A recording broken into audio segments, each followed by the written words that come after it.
What happened? Oh, please, excuse me. Are you the Traveler? Could I take a quick look at your Adventurer Handbook? Master Child said I should verify your identity.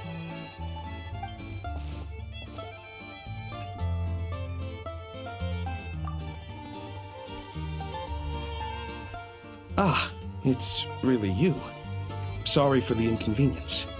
We're under strict orders from Master Child to keep this room well guarded. At the same time, we can't interfere with Podvoye Restaurant's business. That would only seem all the more suspicious and draw unwanted attention to this room. Besides myself, a few of my colleagues are stationed in and around the restaurant, in plain clothes, of course. Rest assured, you're in safe hands. I didn't expect such a high standard of protection. Well, Master Child handpicked us for this special assignment. We're not about to let anything go wrong. Anyway, I won't keep you any longer. Please, head inside.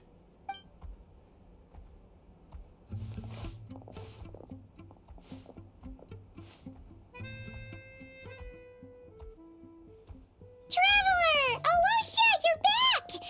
Oh, hey! Who's our new friend? Hi, I'm Odette. The Traveler and I crossed paths a few times. Another friend from the Fatui, huh? You're practically a member yourself by this point. Paimon's definitely on the mend. We should be back to our usual travels in a few days' time. Seems like that doctor was right. It's just... Paimon's limbs are still feeling a little chilly. I have just the thing. Whoa! What's this? Is that a flame inside an ice cube? Wait, is this real ice? How's it not melting? All keen observations. You're right. This is called Core Ignis. Whenever I've caught a cold in the past, I found I recover much more quickly if I place this by my bed. You're welcome to borrow it.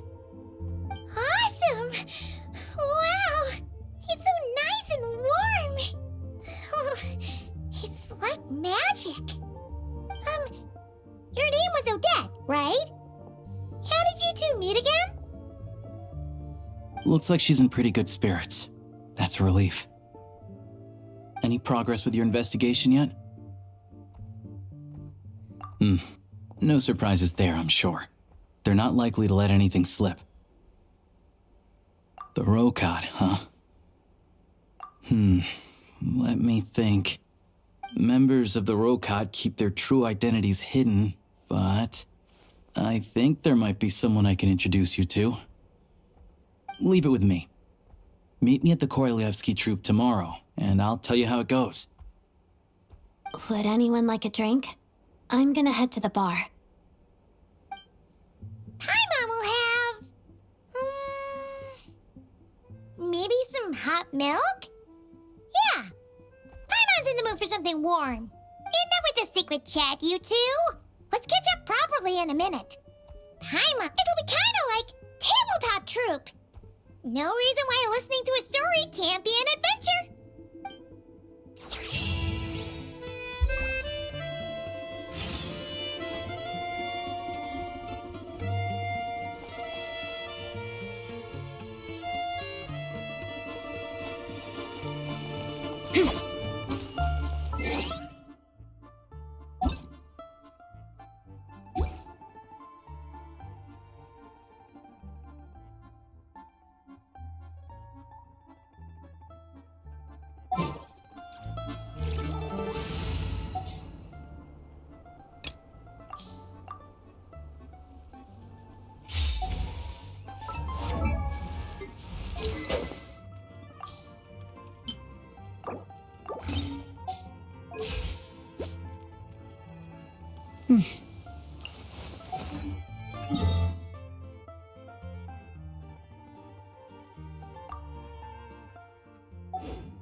Begone! The abyss is burning! Fulfill our pact! Let's fight! Bet you weren't ready for this!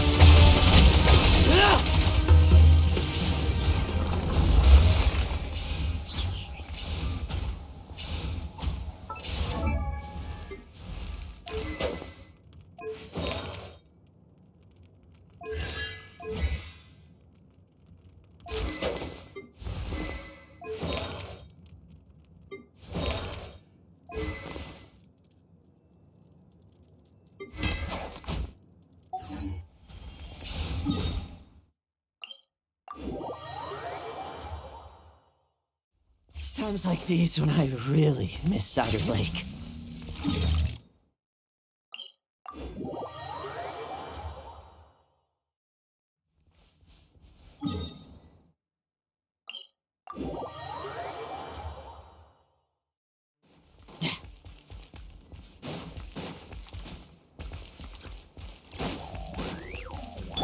Where is it?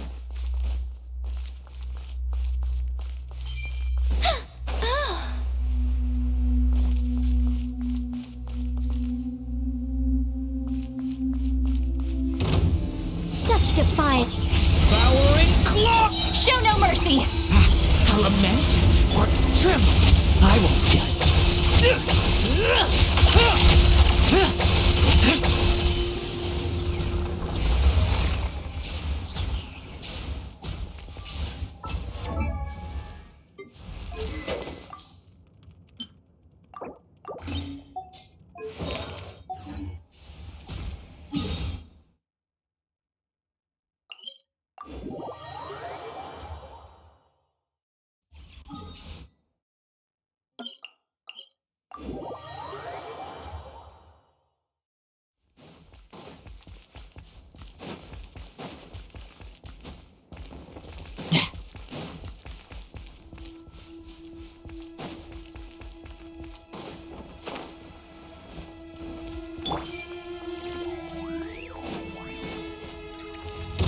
I think not.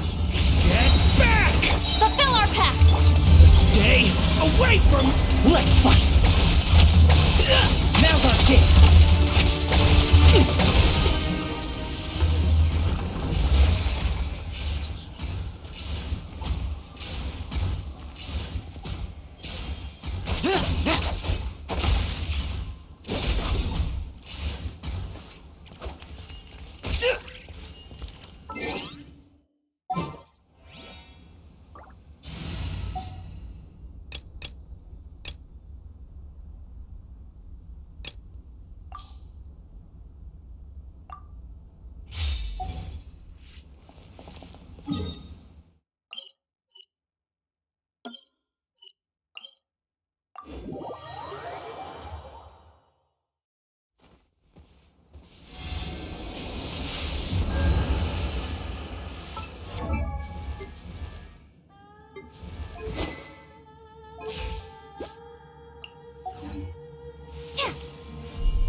Let's begin.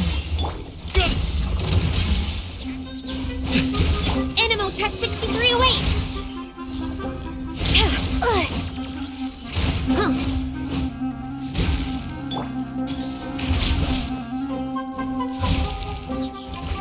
Gotcha.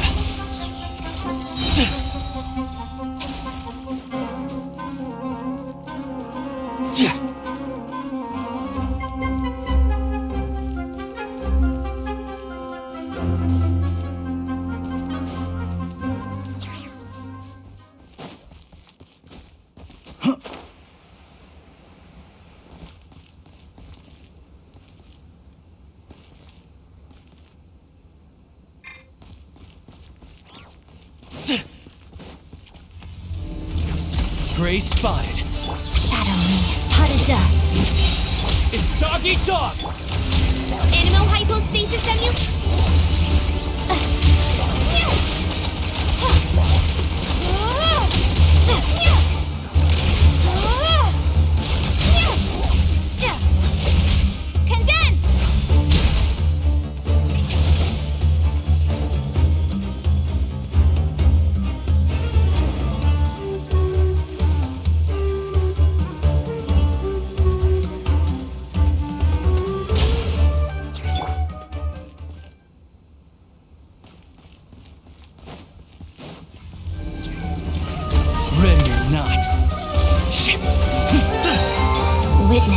Snow Swan's grace. Guard, back! Stay clear!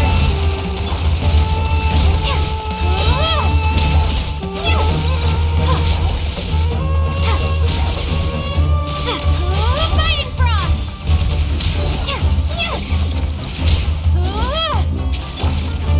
Bullseye! Pot of death.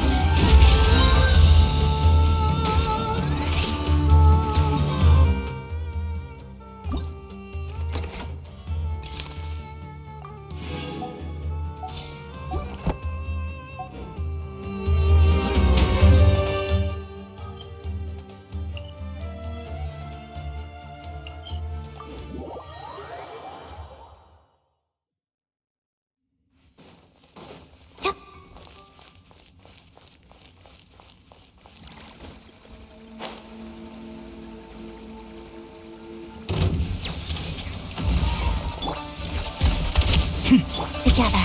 Pirouette. It's dog eat dog! Absorption test! Swirl! Ha!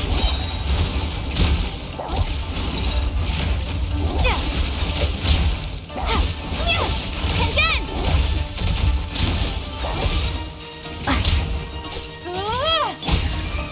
Ready or not.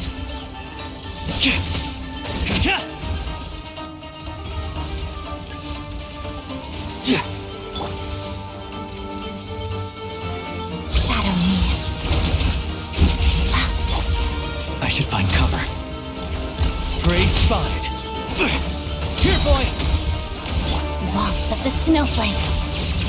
Stay clear! Absorption test! Encase!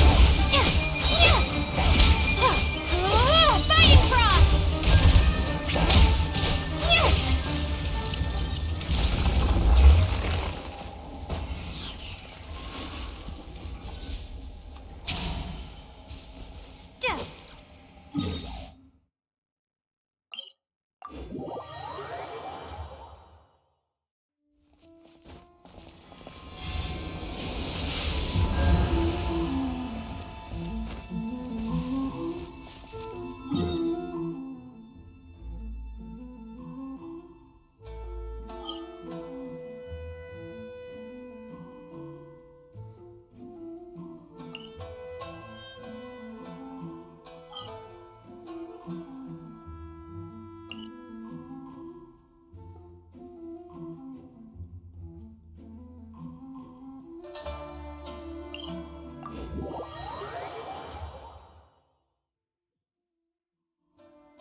Prey spotted. By my command. Dog eat dog! Stay clear! Enhanced Animo Module 75!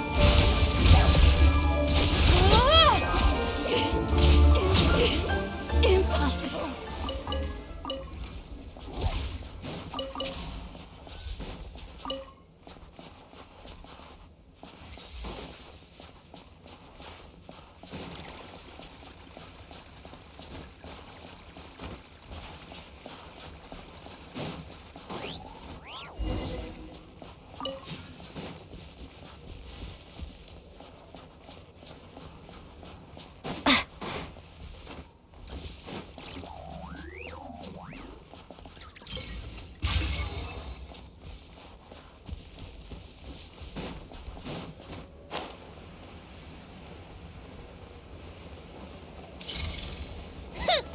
Big mistake. Let's begin. Prey spotted.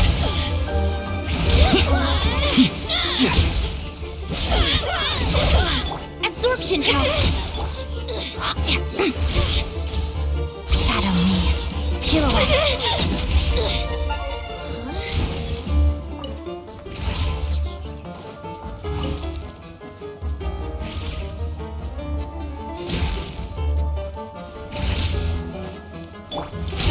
Prey spotted.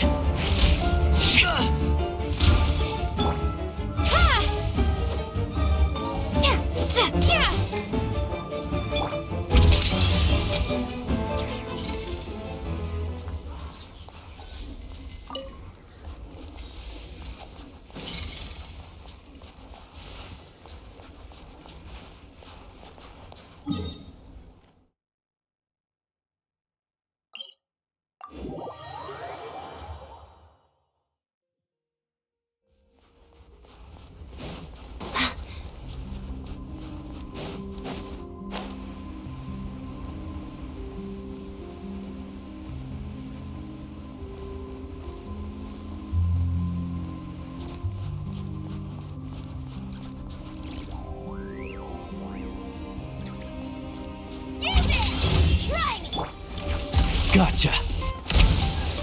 Tagari, back! Animo Tech 6308! Condense!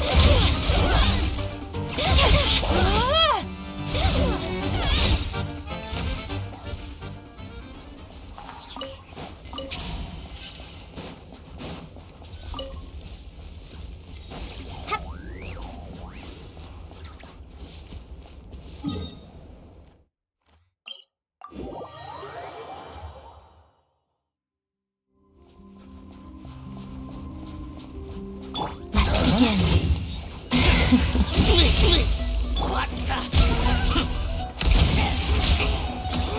Dog eat dog! Stay clear! Swirl! Witness the snow swan's grace. Cryostorm!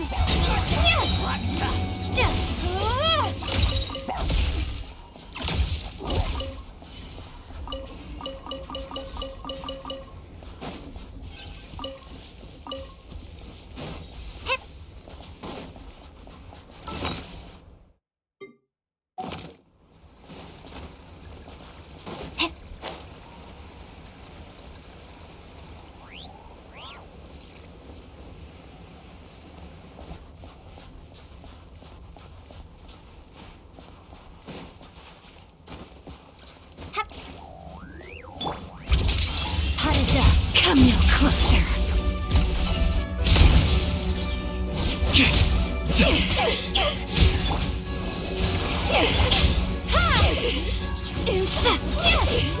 Impossible.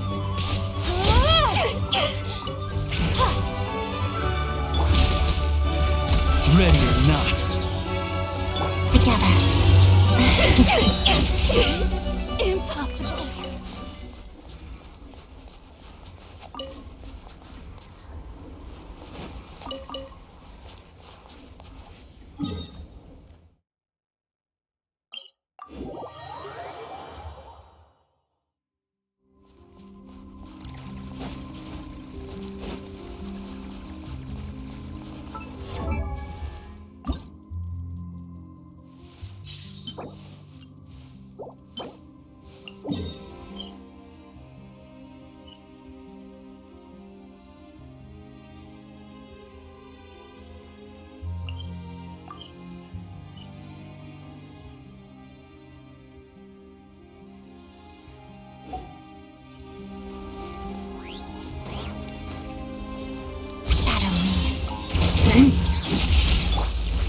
Gotcha. Here, boy.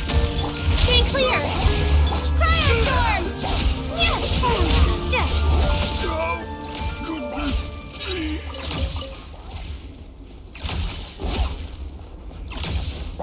Hip. Hip.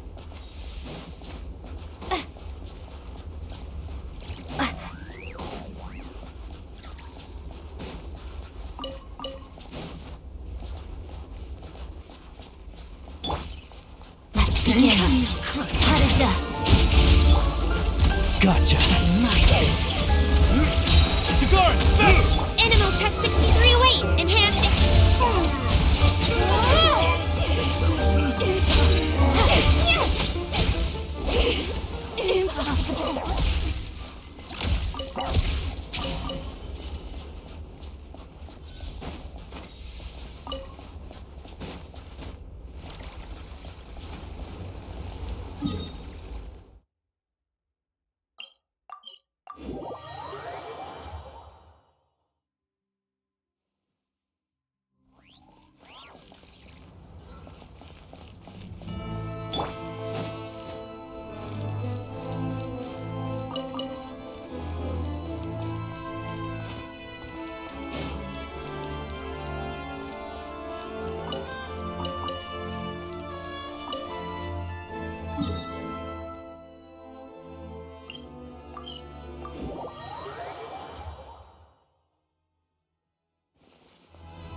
Ah, you made it.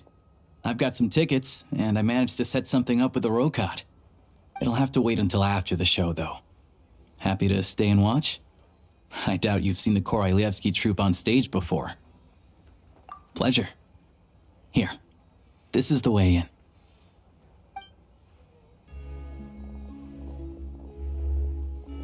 Please present yourself for a routine inspection in accordance with theater regulations. Thank you.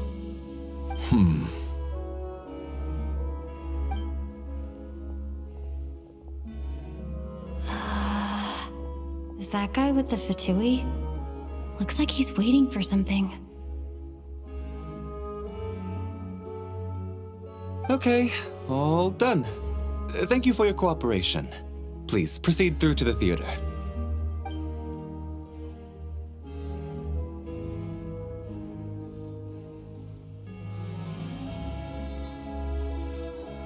What's up? Everything okay? Snezhnaya's business and political leaders are always passing through here, so it makes sense that security's tight. Still, it's a little unusual to see the Fatui's Armory Palace guard here. You saw him, right? The guy right at the back. Strong, silent type. His name's Valeri. He's part of the Special Assignments Battalion, but I only ever see him here for one thing: to look for a guy named Mitya. Supposedly a researcher, though he never seems to put much time in at the office. The theater is one of his favorite places to hang out when he's playing hooky from work. But that's not for us to worry about. Let's go. The show's about to start.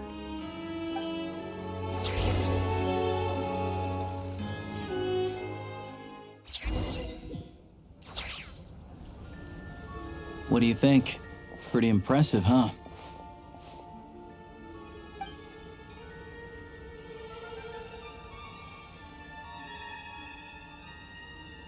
Oh, the one in Fontaine? I hear it's iconic. Never seen it for myself, though. Here we are, just in time. Sorry, coming through.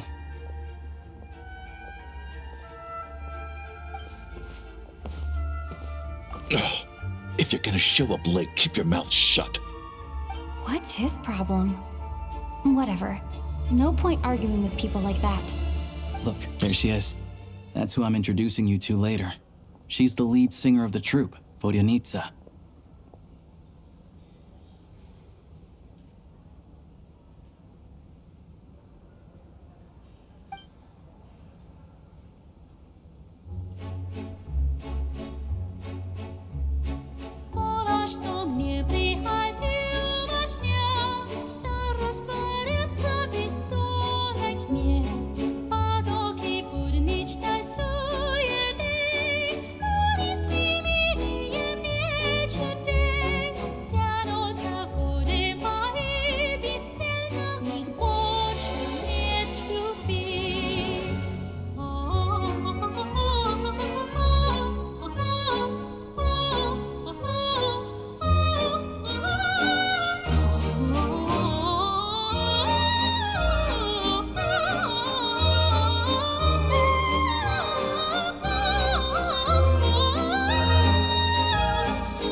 This leads directly to the green room.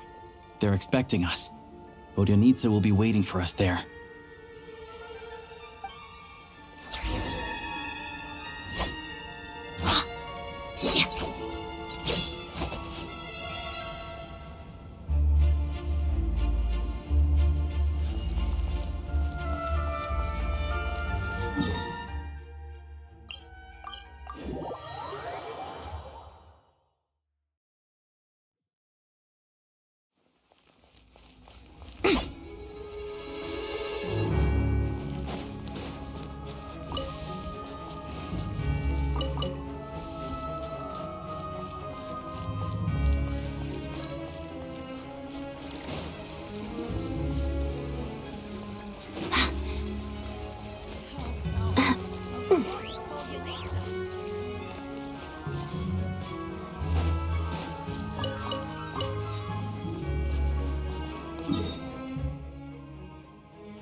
snow in Snezhnaya is always bitterly cold, and it never seems to end.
Together.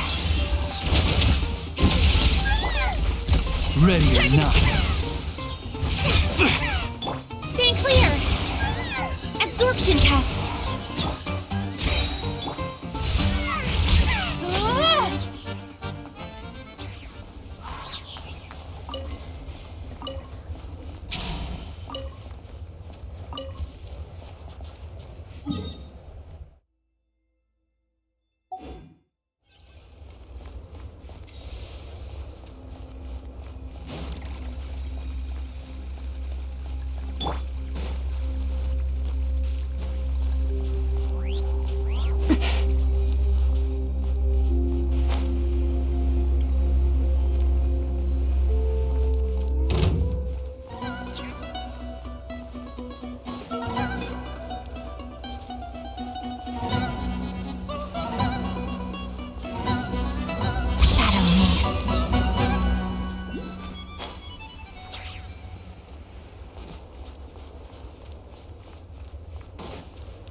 A journey is a lot like dance practice.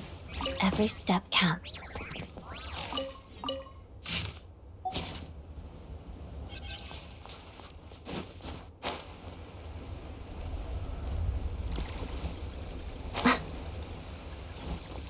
Begin. Big mistake! Prey spotted. Stay clear! In case! A ward on the road.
Ready or not. Absorption test. Animal Tech 6308.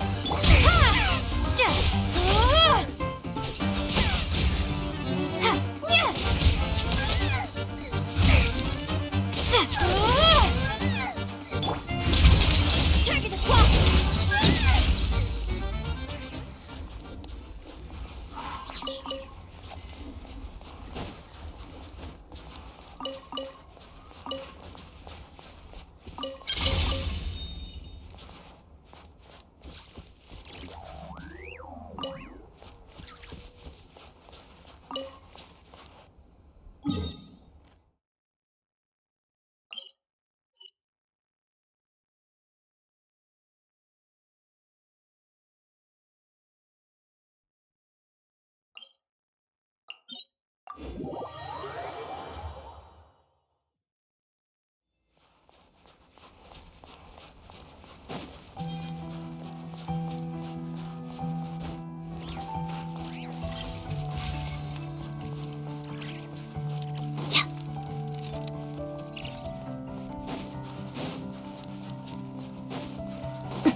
Begin. Potted death. Prey spotted. Here, boy! Absorption test. Animo height and case. Yes.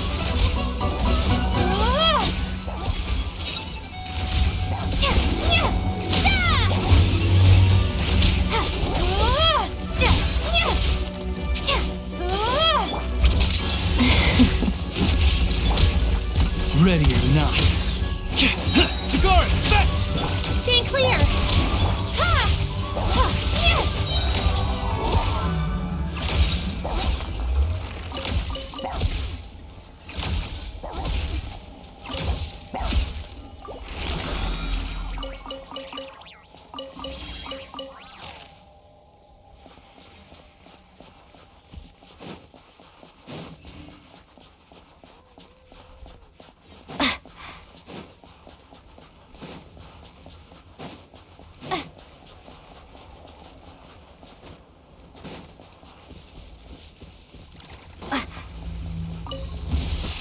Together. Potted duck.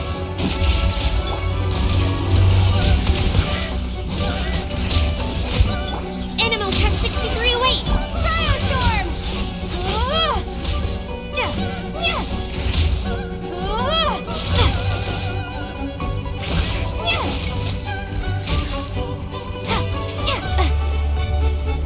Shadow me, pirouette. Gun it!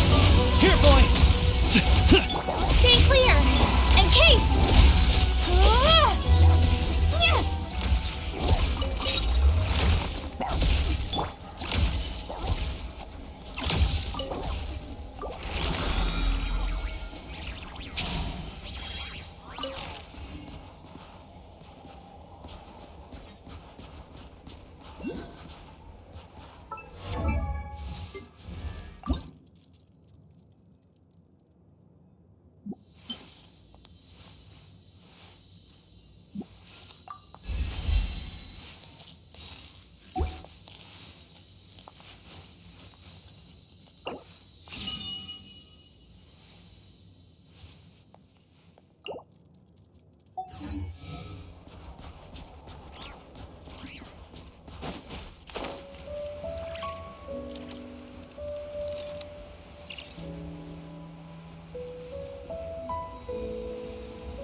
Together. Fine. Tagari, back! Absorption test! Cryostorm! Shut up.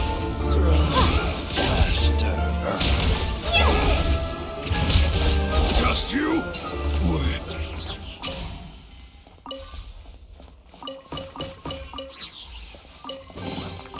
A reward on the road.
Begin. Pirouette. One down! Animo Test 6308! Swirl! Mark 2! Ha!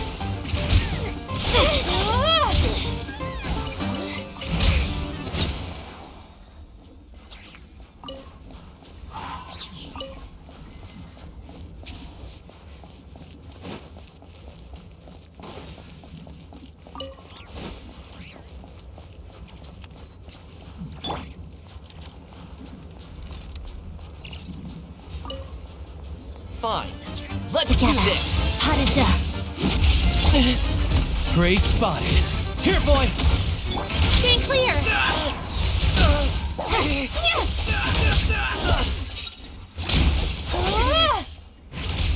Condense!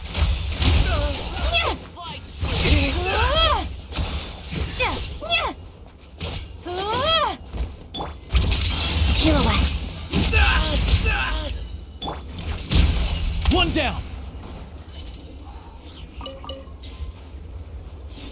Too slow.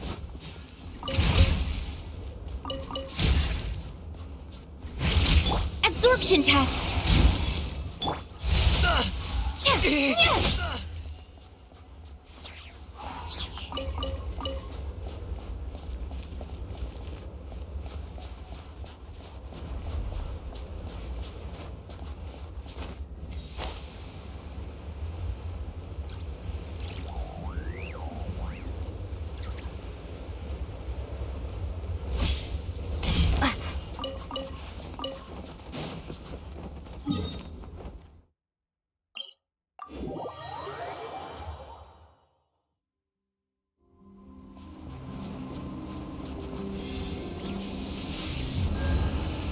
Cryostorm!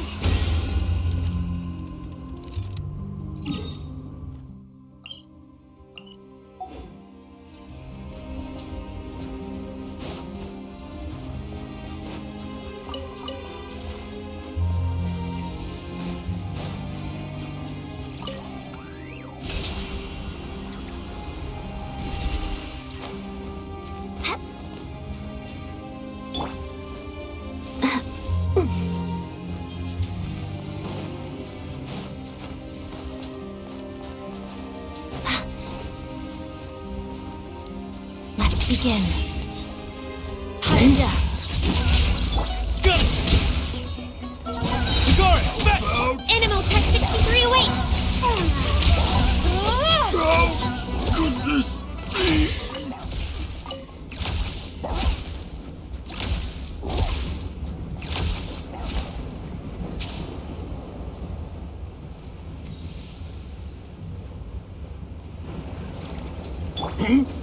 Shadow me. Pirouette. Prey spotted.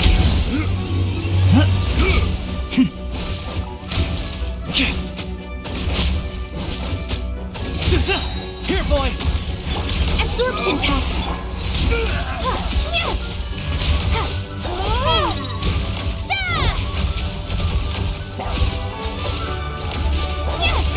Let's begin. Ninja. Crystalline Adagio.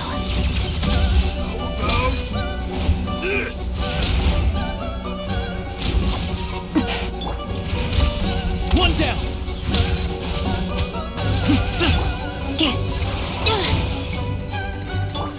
Encase!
Hey there. Excuse me.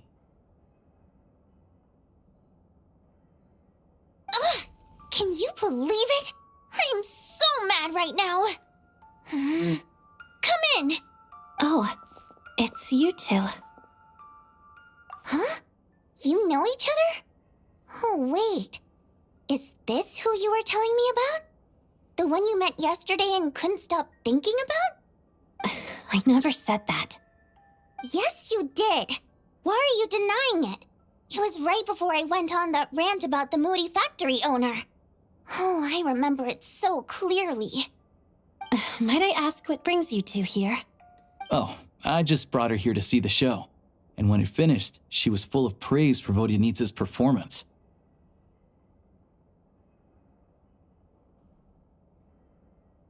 So I thought I'd try my luck, see if we could get the chance to chat for a bit. Maybe get an autograph? You work here. You of all people ought to know that's against the rules. It's not what the green room is there for. Oh, what's the big deal? Come on, don't be shy. I can give you an autograph. You can take a picture too if you want. Do as you please. I finished all my shows for the day. I'll leave you to chat.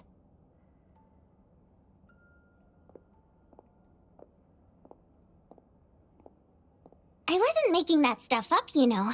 Odette's just too proud to admit it. She thinks very highly of you, and so do I. You did the right thing in Svietloladovka. We're good. Odette's out of earshot. I'll lock the door. Confidentiality, of course. The Rokot is very strict on that. Whoa, Alosha! Not out loud! Not with an outsider here! Relax, I've taken care of it. Look at this. The President's reply sent this morning. Wait, so she's been approved to join? You told me last night that you wanted to get intel from the Rokot. Unfortunately, Rokot intel is only available to members. But ever since you set foot in Snezhnaya, we've been working together. I've seen the way you work, your character, and your motives. Everything about you is perfectly in alignment with what we're trying to achieve in the Rokot. So I figured I might as well cut to the chase. I wrote a letter to the President explaining your situation, including just the right amount of detail. His approval came very quickly.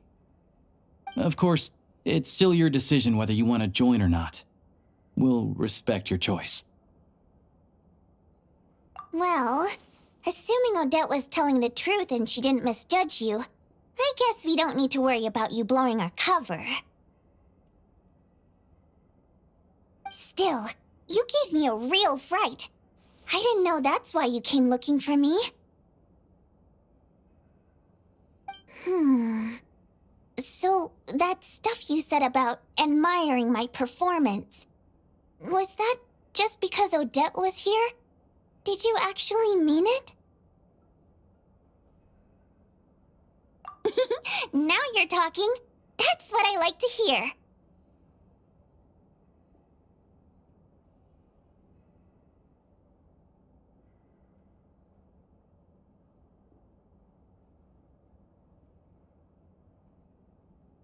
Anyway, let me give you a quick rundown of how things work.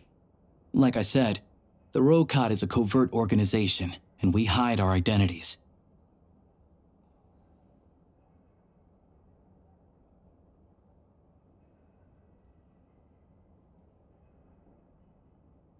Members typically don't meet in person or even know each other's identities. This helps us maintain a high level of independence and secrecy.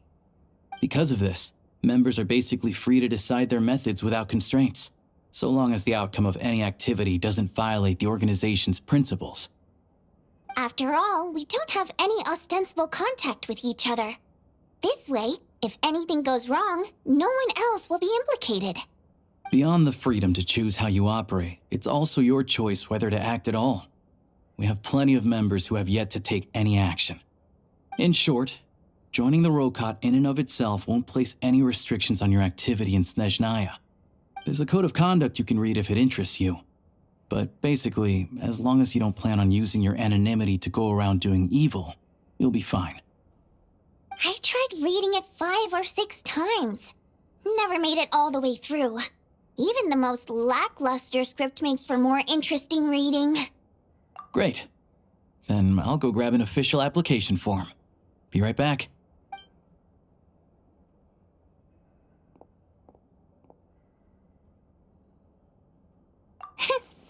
Well, Alosha has this pet dog, you see.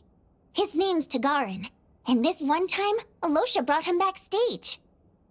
Tagarin took quite a liking to me, so I played with him for a little bit and fed him some treats. Then, the Rokot was out on a mission one day, and even though we were all in disguise, Tagarin recognized me right away.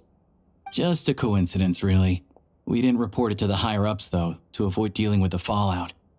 Like, my job at the theater, for instance. I really needed to make ends meet. By the way, what were you complaining about just before we came in? Did everything go okay with Chuganov? Everything did not go okay. That's why I was so mad. I tried to make some small talk with him before I went on stage to fish for intel about the Iskra manufacturing plant. But he wouldn't take the bait. No matter what I said, he kept dodging the question. And then he started complaining. He said he didn't appreciate his second-rate seat in the stalls because he usually gets a private box. I mean, what did he expect? Everyone knows that if you want a box seat, you buy a ticket well in advance. But instead, he sends me a letter the day before the show when we're practically sold out. I had to juggle things around just to get him a half-decent seat, hoping he would appreciate the gesture enough to share some information. But nope, he didn't give me anything. Yeah, meeting Chuganov in person has definitely been a disappointing experience. Oh, you probably don't know who we're talking about, do you? Chuganov was that older guy you were sitting next to today. I'm sure he didn't make a great first impression on you either. To the citizenry, he's a family man and a kind boss. But our interactions with him tell a very different story. It's one thing to ask for a favor, but he acts like it's his right. Take the ticket situation, for instance. I've actually gotten him a private box in the past. But not only was he not even grateful, now he's acting like I've sold him short this time. Not to mention that he's never paid for a single one of his tickets. And another thing, if he's such a big family man, why doesn't he bring his wife and daughter to see the show once in a while? I've never seen them here. Not— Calm down, Vodyanitsa. If you won't do it the easy way, we'll have to try the hard way. But first things first. Here's your application form. Go ahead and fill it out.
Looks like I'll need to make a few little tweaks here and there.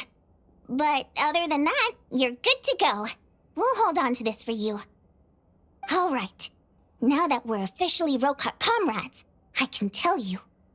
Chuganov is the target of our current operation. Recently, we've done some recon work at the Iskra manufacturing plant, which pretty much confirmed that their energy consumption is way beyond the legal limit.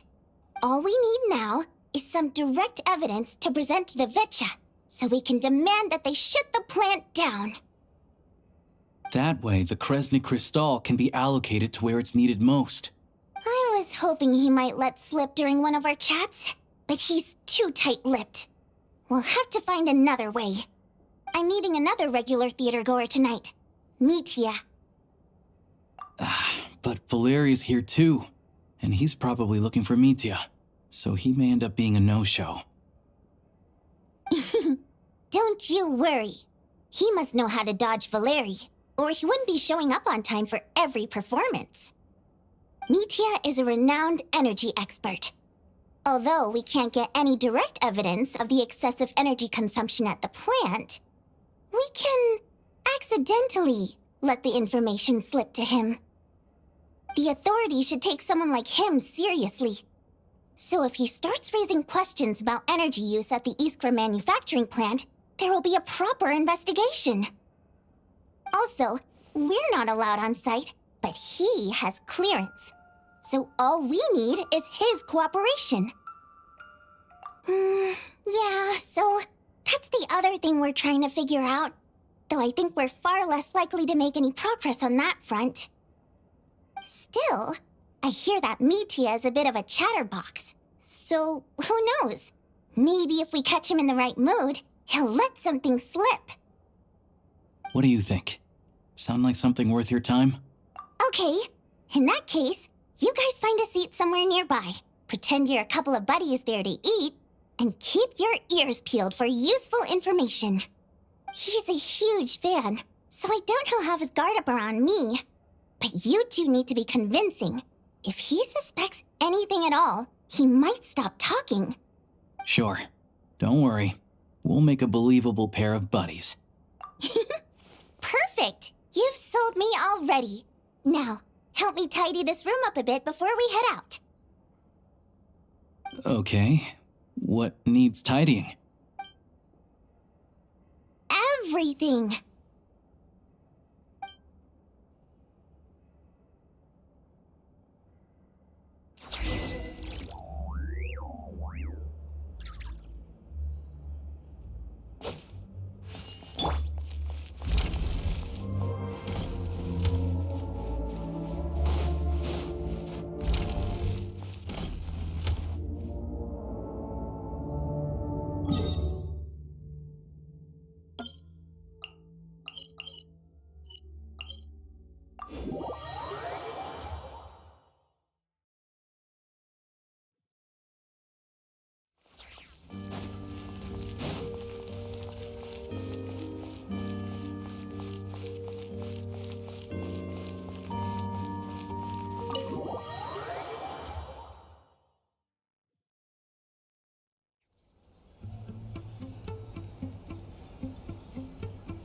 We come here often, so we shouldn't stand out. Let's sit here. Now, it's up to Vodyanitsa. Let's see how the conversation goes.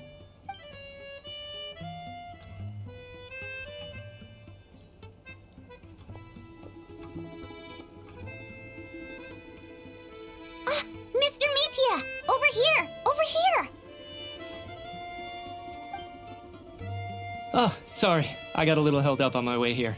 Now we have even less time than we planned.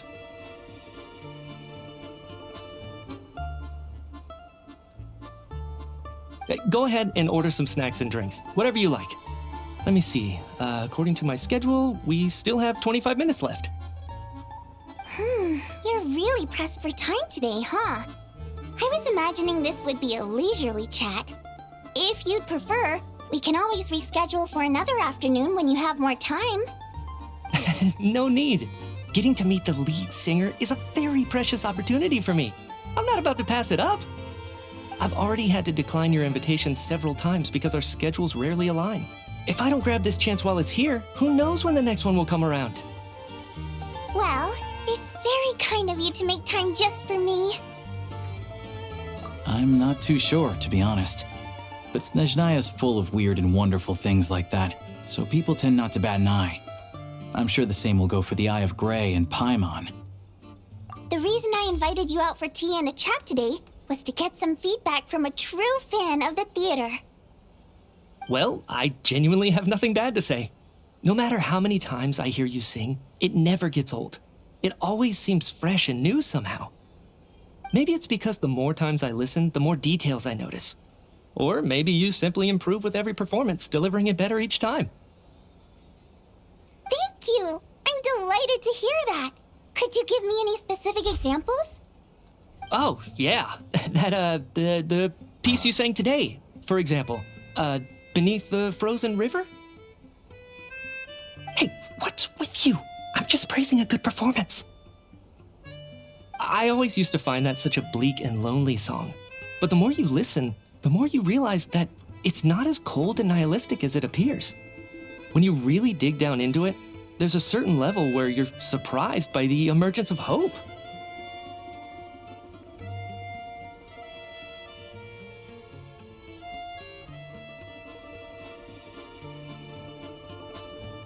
Wow, I'm impressed.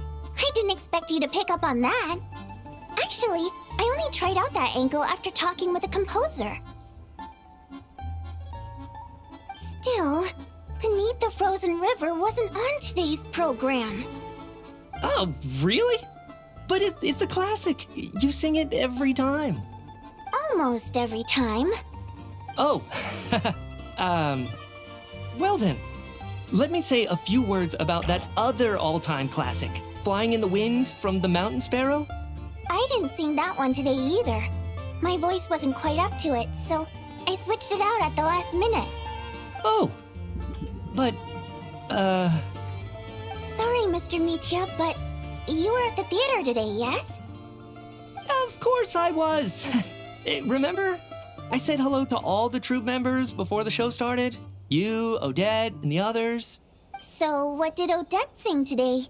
Elegy of the Snow-Winged Goose, of course. Correct. I see. You find my singing boring, don't you? That's why you don't remember a single song. Looks like I'll need to cut a few from the program next time.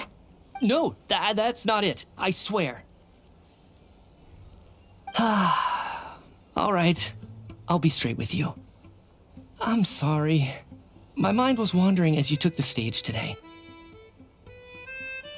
I enjoy watching your shows because the exquisite performances stimulate the mind. It always sparks some inspiration for my research. So, whenever I get stuck at work, I come to the theater for a change of pace. Odette's dance during the Elegy of the Snow-Winged Goose today was simply incredible. It got me wondering what she's been going through recently. That look of sheer defiance in the face of utter tragedy? It was so inspiring. I started scribbling in my notebook right away. Not that I made a ton of progress in the grand scheme of things, but I still think it was productive. By the time I snapped out of it, the entire show had finished. So what you're saying is, you didn't listen to my singing at all? Unfortunately not. I'm sorry. I don't know which is more disrespectful. The fact that I don't always come for the show itself, or the fact that I missed your performance. Seems like things are getting a little awkward. Mitya just stepped into a conversational minefield. If there's one thing Vodyanitsa doesn't like, it's people who show disrespect for her performance. This meeting was so hard to set up. Don't tell me it's already falling apart.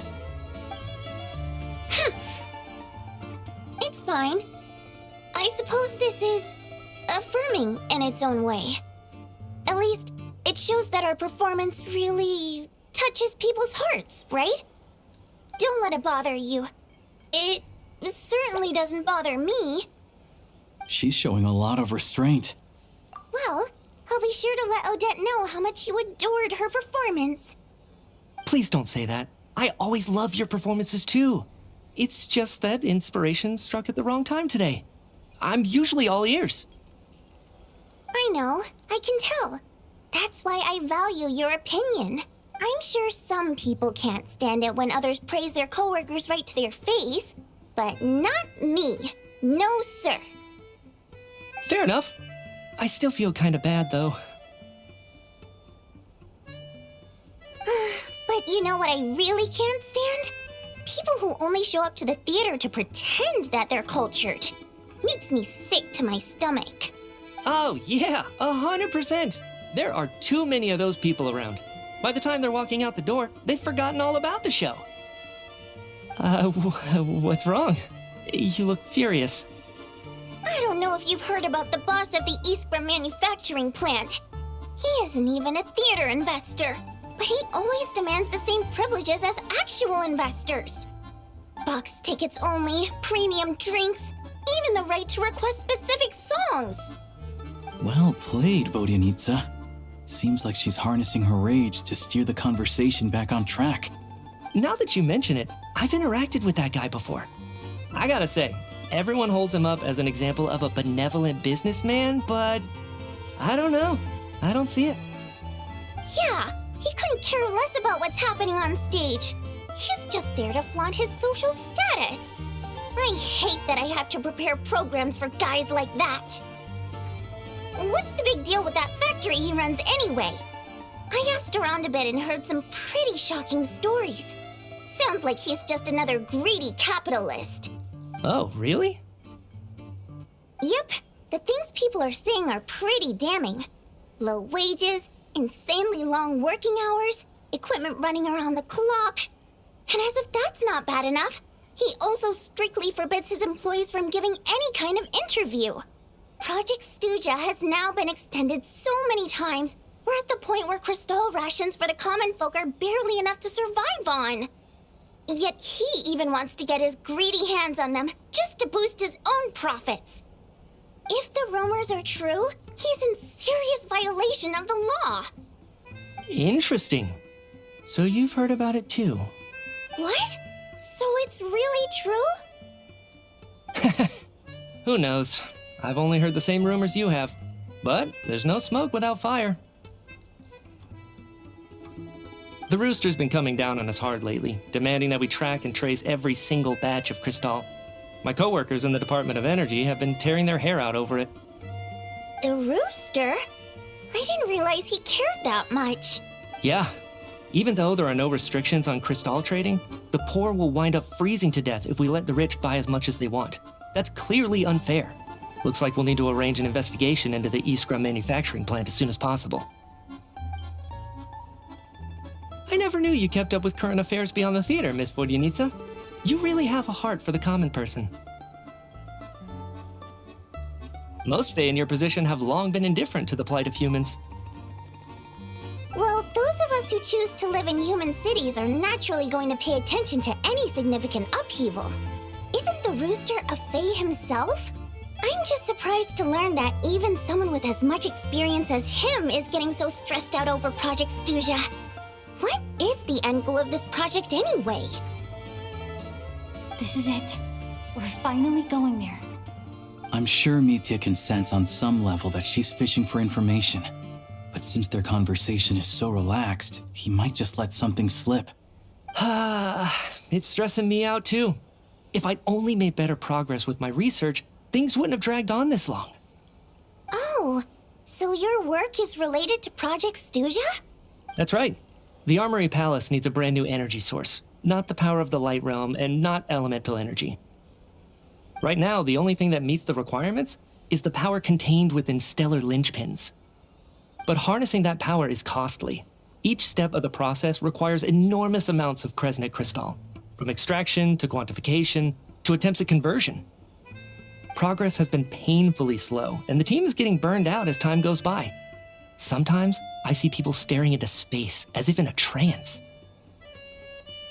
Could it be that this new energy source has side effects? No, it doesn't affect us, because the energy is used for...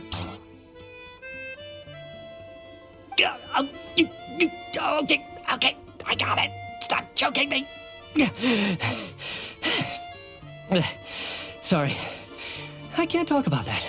I think we're all just exhausted. We've been working ourselves to the bone for so long with so little progress to show for it. It's no wonder people are struggling to stay motivated. Seems like I owe you an apology. I shouldn't have gotten so mad at you for not paying attention during the show. Don't worry about it. I count myself lucky, to be honest. I don't envy the people who work closely with the Tsaritsa herself. I'd much rather be in my current position.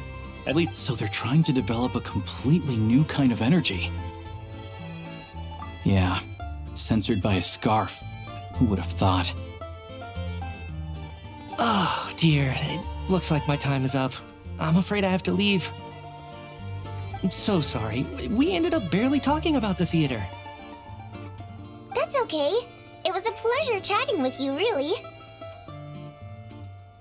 Let's make up for it next time. Yeah, hopefully once the work pressure eases up a little, I'll be able to focus more on the performance, and then we'll have more to discuss. We touched on some confidential issues today. I'd be grateful if you could keep it between us.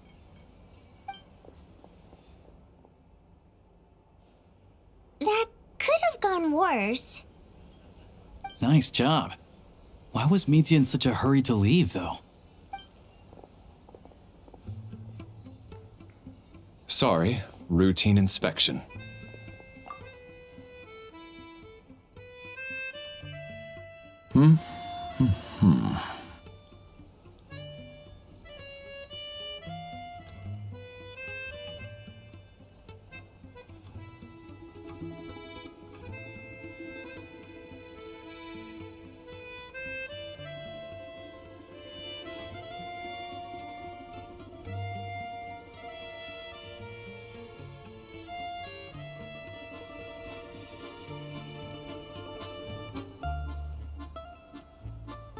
Okay, let's go.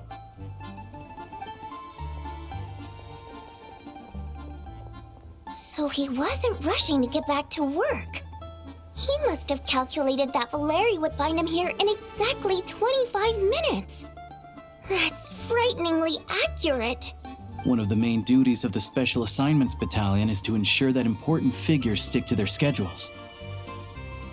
All right, time for us to get going too. Excuse me, check please. We'll settle our check too, then. Oh, hello there. Mr. Mitya paid the check before leaving. He also asked me to pass on a message. He said it was an honor to share his tea break with Miss Vodyanitsa and her two friends. Wait. So he knew we were here all along? This raises a lot of questions. Did he deliberately mention the new energy source so that we'd overhear it? Maybe his work isn't confidential after all. Maybe the key here is the purpose of this new energy. I guess that's the next thing to look into.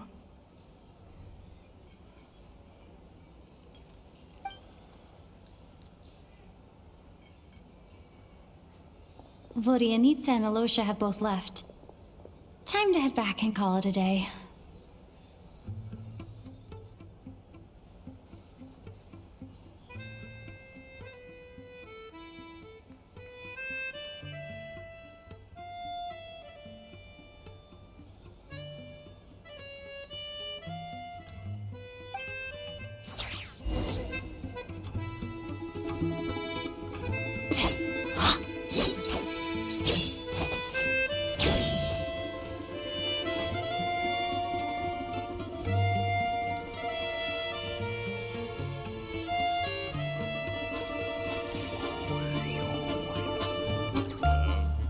What's the next step again?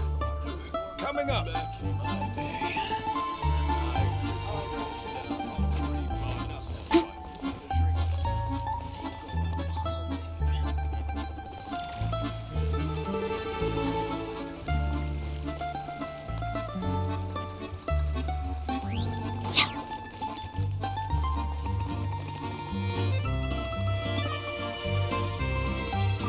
Hello again. Please rest assured, we'll keep a close watch on this place.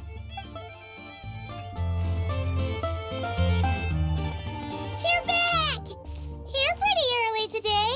Paimon was just gonna mention that. After she woke up today, Paimon felt like her temperature was completely back to normal. But her strength still hasn't returned. Still, there's some good news. Paimon thinks she might have figured out the source of the problem. It's like there's some kind of mysterious power affecting Paimon. Paimon's never felt this way before during any of her travels. She only started feeling this way since we arrived in Snezhnaya. That's right. The Armory Palace needs a brand new energy source. Could that have something to do with this? What is it? You're making that face again. You know, the one you get whenever you have a light bulb moment?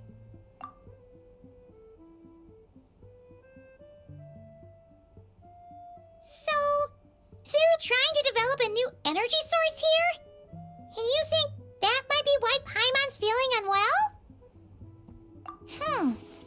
Well, Mitya denied that the energy they're researching has any side effects. Although, he did say that people working on the project have been having issues with their concentration and short-term memory.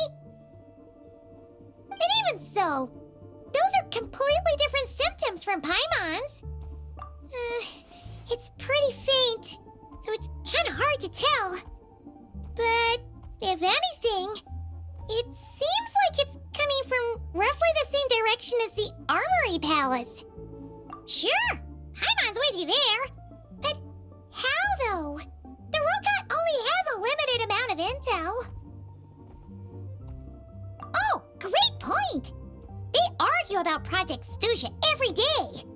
If we could sit in on one of their sessions, we might pick up some new leads.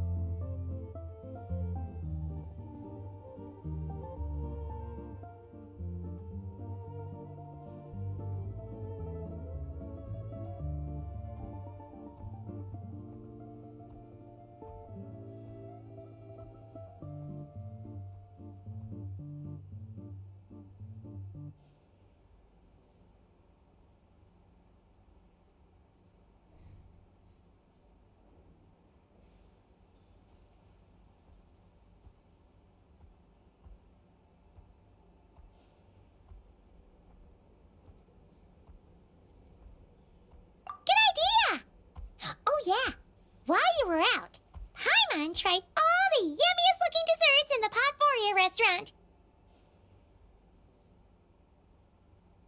This one seemed right up your alley, so Paimon saved some for you. Come try it once you finish writing your letter.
If there's anything you need, please let me know.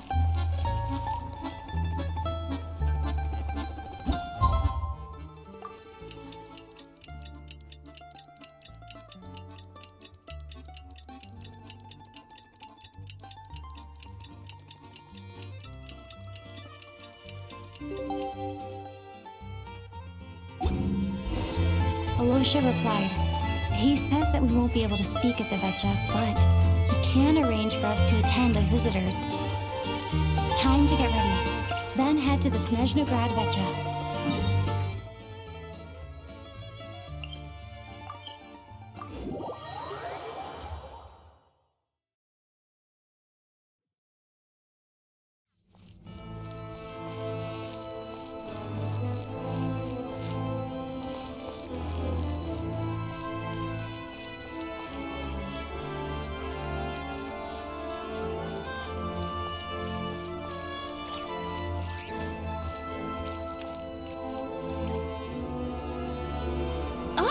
Miss Vodyanitsa, prima donna of the Korolyevsky troupe. What a surprise meeting you here. Will you be sitting in on a session of the Vetcha? Sorry, I'm not taking interviews today. Oh good, you're here. The session's about to begin. Let's get inside. Please wait, Miss Vodyanitsa. Could you introduce me to your new friend?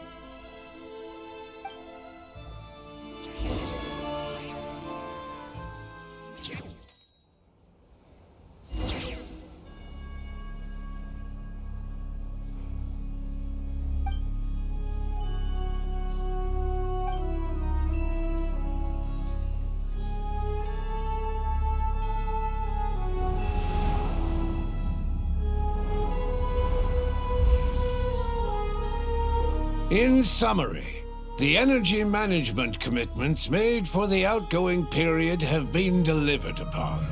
Furthermore, both the production and consumption of Kresnik Crystal show clear signs of stabilizing. The relevant agencies have assessed the present circumstances and determined that the status quo can be sustained until the next period. For detailed statistics, I would refer you to the industry reports that have been distributed to all persons present. It should also be noted that while the recent blizzards have led to a significant increase in people's energy expenses, this is strictly a short-term phenomenon associated with a remotely located monster. Her Majesty the Tsaritsa is giving her full attention to this matter. We should have every confidence that it will be dealt with swiftly and conclusively. A financial report on disaster relief is also present in this report, courtesy of Pantalone. They cover the same old ground every single time. The rooster never seems to mind, but everyone else is getting tired of it. There's a general lack of trust. People aren't seeing any tangible benefits that affect them directly. Of course, none of that will be reflected in any of the reports on the table. Yeah, if it weren't for these hard copy documents, I could have at least made something up. Oh, don't mind me. I'm just out here trying to hit my interview quotas. Bring out the Kvass. Ever read it? Best-selling newspaper in town. If I remember correctly, you guys don't even have a sales permit. You have to sell from stalls on the street. Okay then, best-selling street stall newspaper in town. Still counts. Order! We will now open the floor to the representatives. If there are no further substantive issues to discuss, we will then proceed to a vote on this motion.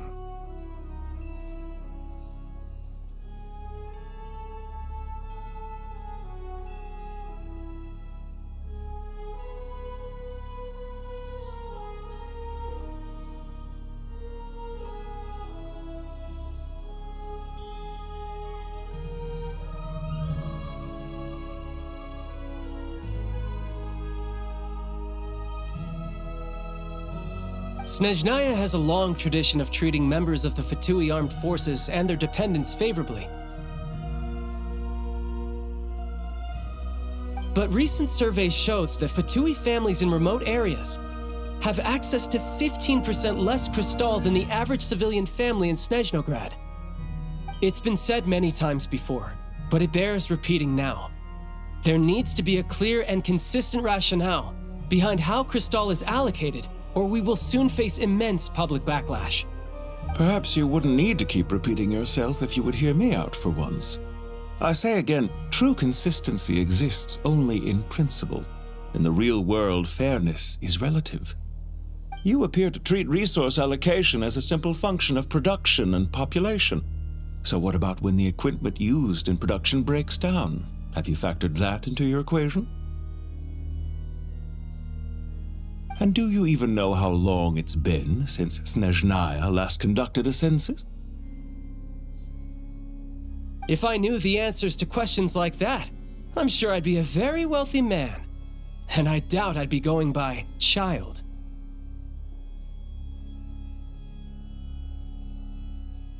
I'd like to bring the focus back to the specific issue I raised.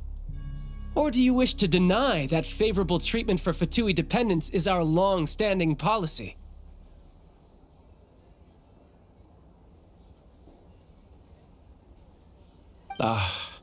It's easy to be a critic when there's no accountability. That seems to be a running theme in the anti-Project Stuja cohort. Defeat the ringleader and all other problems will magically resolve themselves. That's what they seem to think. But in case you aren't aware, not one jot in my report would change whether Project Stuja continues or not.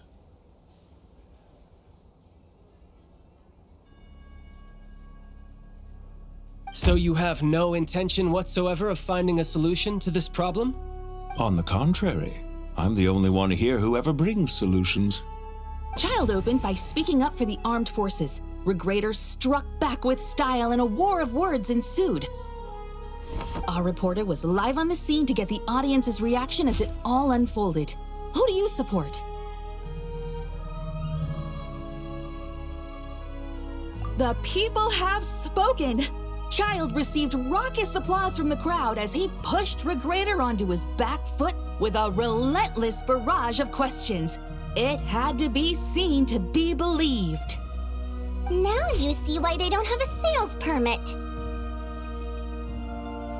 However this reporter wants to spin things, I haven't forgotten that Tartaglia was representing the Northland Bank when we first met in Liyue. So, surely their relationship can't always have been this strained. You two are getting off topic. Let's focus on what the data is saying. Mr. Pantalone, may I speak on your behalf? Oh, please do. I'm more than happy to save my breath. Crystal distribution policy undergoes modifications with each new period. The ultimate goal being to find the most reasonable method of allocation, which I believe is what Mr. Tartaglia also seeks. But I fear many may have been misled on this topic by extremist activists. To clarify, Project Stuja is not the root cause of the problem. It is merely a framework for resource distribution. The most recent reports all point to Snezhnaya's resilience and adaptability during this period of fine-tuning, and give clear indications that a distribution framework is improving with each iteration. To make drastic adjustments without first considering the risks would likely do more harm than good. It would be a waste of the hard-won experience we've gained to date. Renowned scholar of finance, Arapov spoke up to clarify the fiscal logic, clearly alluding to social organizations like the Rokot in his words. With the notorious Lelex still active to this day, should the Rokot be held responsible? No, there is someone else to blame. She's just rephrasing what Mr. Pantalone said. The Rokot are the critics he accuses of taking no responsibility for their actions. As for Lilik, you won't have heard of him yet. He's currently the most famous member of the Rokot. Well, more like infamous. Ending Project Stuja has become an obsession for him. Unlike the more decent ones among us, he believes that votes in the Vetcha are all that matter. So whether it's threats, coercion, or bribery, he'll use whatever means necessary to get people to change their vote. And since we're already on the subject, What do you think of Lelek's methods? Are you for or against? Yes, don't we all? Lelek's supporters grow in number by the day. We stand with Lelek! At least someone here wants to take this discussion seriously. I've been considering that issue myself. What you really need is more precise regional data, right? I think it would be easiest to let the Fatui handle it, since they're already in charge of Cristal shipments anyway. We may as well get them to collect some data while they're at it. Whatever you need, you can ask the Fatui to look into it for you. In terms of supervision, I think the Druzhna would be a good fit. I had hoped to discuss this with Miss Vesna, but sadly, she's not present. I will be happy to take a note of your suggestions and present them to Commander Vesna for a decision upon her return. The Commander has always taken a keen interest in Project Stuja. However, given the Druzhna's demanding workload, I'm afraid it may prove difficult for them to provide any practical support. Let us refrain from jumping to conclusions until a concrete and actionable plan is in place. My apologies, Lord Rooster. There are numerous issues to address here, including manpower, time sensitivity, and reporting lines. Nevertheless, I support drafting a proposal. Follow the usual procedure, and it can be raised as a new motion for all parties to evaluate at the appropriate time. In that case, I'd like to share one thought before the proposal is drafted. The issue of time sensitivity was raised just now, which I presume relates to the official reports. In fact, the Energy Commission already collects regular statistics on each urban center and its surrounding area. Would these be of any use? That's a good idea. I read every issue of Svietloslaidovka's report, and although my focus is mostly on the section about equipment operation, the energy consumption statistics also yield a lot of insights. Be that as it may, does no one see an issue with using local data to determine Cristal quotas? In the long term, it seems like a very risky solution. Not if they are used purely for reference. So long as we have the report from the Northland Bank's headquarters to corroborate it, no one will be able to fool me. Very well then. It appears that this arrangement is acceptable to all parties. Yeah, sounds good to me. The members reached a provisional consensus on the issue of improving treatment for Fatui soldiers.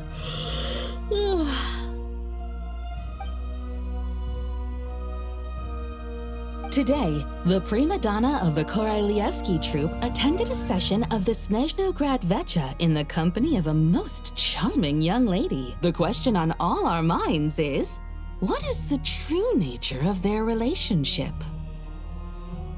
Write anything like that again, and I'm revoking your permission to interview the troupe.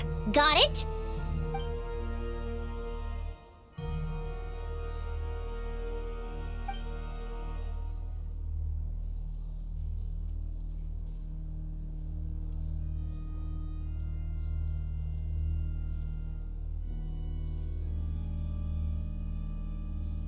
Now then, if there are no further contributions from those present, we shall proceed to the final vote. Hey, check it out! What made him vote against?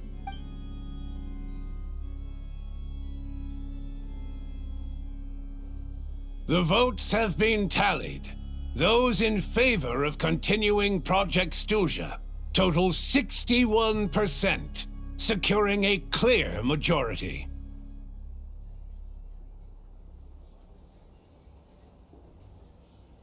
That was too close.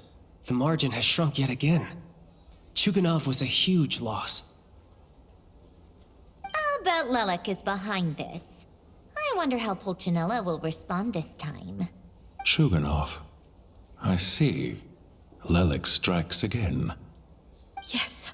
Go, Lelek. Once Project Stuja is defeated, our unwavering support at Bring Out the Kvass will finally pay off when we make our comeback. I can taste our victory already! In accordance with the result of this vote, Project Stuja will remain in effect until the next Vecha period.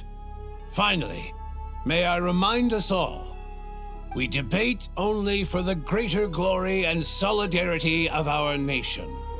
May the aurora shine ever on, and the tundra always stand firm. The session is concluded.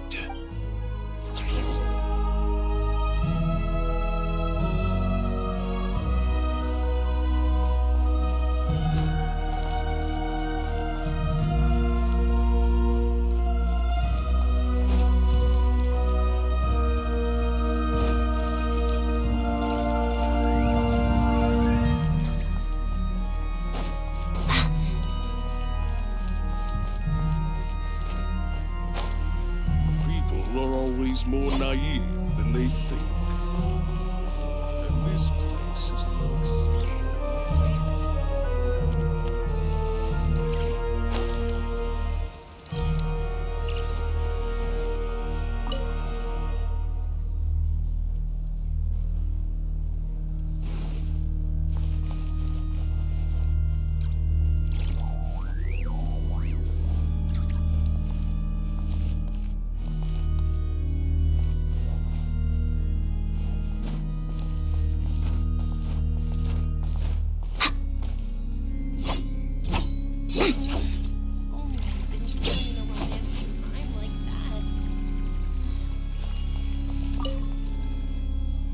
I have to say, I really wasn't expecting Chulkanov to vote against Project Stusha.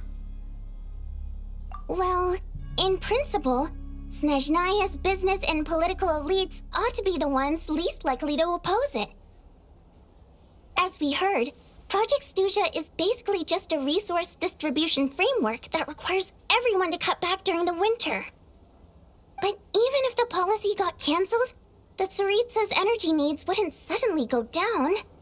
The extra demand from the public would have to be filled from somewhere. So logically, the factories would have to take the hit. I got a letter from Mr. Mitya just before today's session. He said he's confirmed that there are issues around overtime and excessive energy consumption at the Iskra manufacturing plant. In a situation like this, once the Rooster receives the report, he'll order the factory to halt production and submit to an investigation before issuing a penalty. But that's a week-long process, and thus didn't make it onto the Vetcha agenda this time. I don't think he suspects anything so far. Exactly. And as you know, he's a very selfish person. I was originally gonna try and flip him after he received notice of the official sanctions. My plan was to convince him that the whole thing was completely unfair. Rather than just sit back and take the hit while his factory stopped production, he'd be better off voting to end Project Stusha. At least that way, no one else would be able to make any money either, because all the factories would suddenly have more limited energy to work with. But now, he's already voted against it, which means someone must have used more forceful means to change his vote, just like with everyone else who flipped. Yeah, no one knows why Lilac is so obsessed with ending Project Stusha, but by the looks of it, he's inching closer and closer to success. Lilac must have strong motivations, given how he'll stop at nothing to achieve his goal. Maybe he knows the full truth of Project Stusha. Maybe my next step should be to focus on him. Oh, right. What are your plans for the rest of the day? Shall we head out? Hey, comrade. I noticed you were here during the debate. I didn't take you for a political enthusiast. Greetings, Harbingers. I just happened to have some free time today, and my new friend here thought it might be fun to check out the Vetcha. Ah, Odette must have introduced you. Looks like you two are getting along pretty well. I'll leave you to catch up. I should head back to the troop. Sure. Break a leg and all that.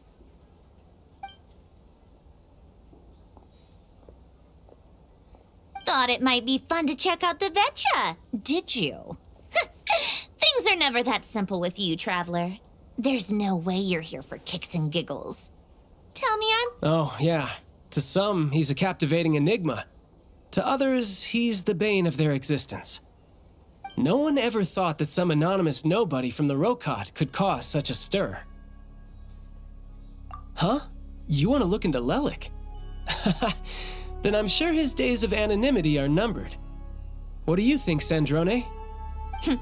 Fine by me, I guess. If the Traveler actually manages to expose Lelik, it'll be doing Pulcinella a favor. In return, it seems fair to let her in on what we've learned so far. My thoughts exactly. Sharing is caring, after all. Head back to Glupov and grab the files on Lelik. It's easier to just pull the records than go through the rigmarole of getting the Traveler a visitor's permit. As you command, child, sir. In that case, since we're going to be waiting anyway, I'll have someone brew a pot of black tea.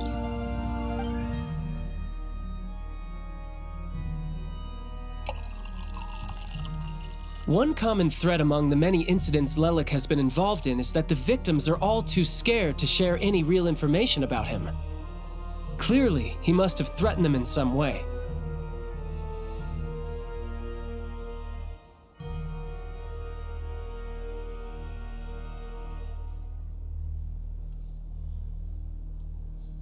His modus operandi is to silently infiltrate the scene and leave a threatening letter behind. But neither the letters nor the crime scenes ever yield any clues to his identity.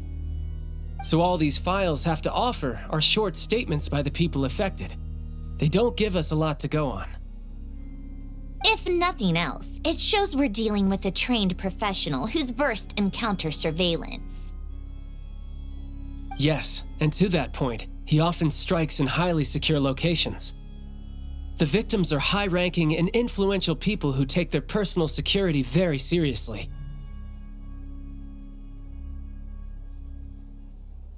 Somehow, Lelik slips right into their rooms without making a sound. There's never any eyewitnesses, nor the slightest trace of a break-in. If he can get in and out undetected, it means he can strike without warning. Not that that's ever happened so far, but the thought is enough to scare these people sleepless. It's hard to believe that a human being could pull this off flawlessly every time, so they switched the focus of the investigation to Faye. Unfortunately, no one's found anything yet. Careful, don't underestimate me. Although truth be told, I'd probably find it hard not to blow my cover. Direct confrontation is more my style. We haven't ruled out the possibility of Lelik being human. It's just, there can only be a handful of people in all of Teyvat who'd fit the profile. They, on the other hand, plenty would have the ability, but few would have the motive. No, not as strong as me. You'll never find the culprit with criteria like that. Let's go with a little weaker than me.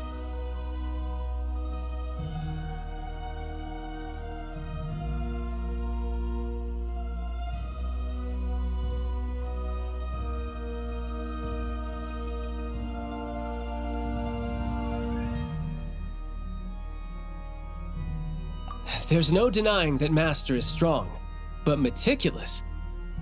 We can only hope. She's just trying to find a reference point.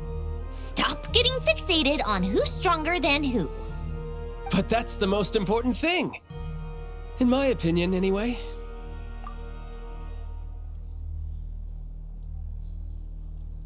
Odette? Yeah, that seems about right. Her skills are solid, and she's always calm under pressure. Except she's Fatui, so the likelihood of her working against us is pretty low. But yeah, much more accurate than your previous example, at least. No, wait a moment. Maybe we should interrogate that assumption. What do you mean? Which assumption? Her Fatui identity doesn't necessarily exonerate her. And when you think about it, the Rokot would be precisely what she needs to conceal her identity. Plus, she wouldn't need to be such a pro at covering her tracks. She'd already know where the Fatui will be and when, so she could choose the perfect time to act. Oh, yikes. I was just thinking out loud. Why is this starting to sound like such a convincing theory still? What reason could Odette possibly have for trying to call off Project Stuja? Arlecchino would be the best person to ask. She knows Odette best. Unfortunately, she isn't back yet. Rosaline used to open up to her in private about her struggles with Odette. As I'm sure you can imagine, Arlecchino is quite a lot better with children than Rosaline was. She gave her some tips on how to handle the situation, and Rosaline managed to reach a settlement with Odette before leaving. So I suppose there were at least no lifelong regrets left behind. Beyond that, I don't know the details about that side of things. But I do know that Odette definitely has a motive to hold a grudge against Project Stuja. The reason being, her father passed away during the early stages of the project.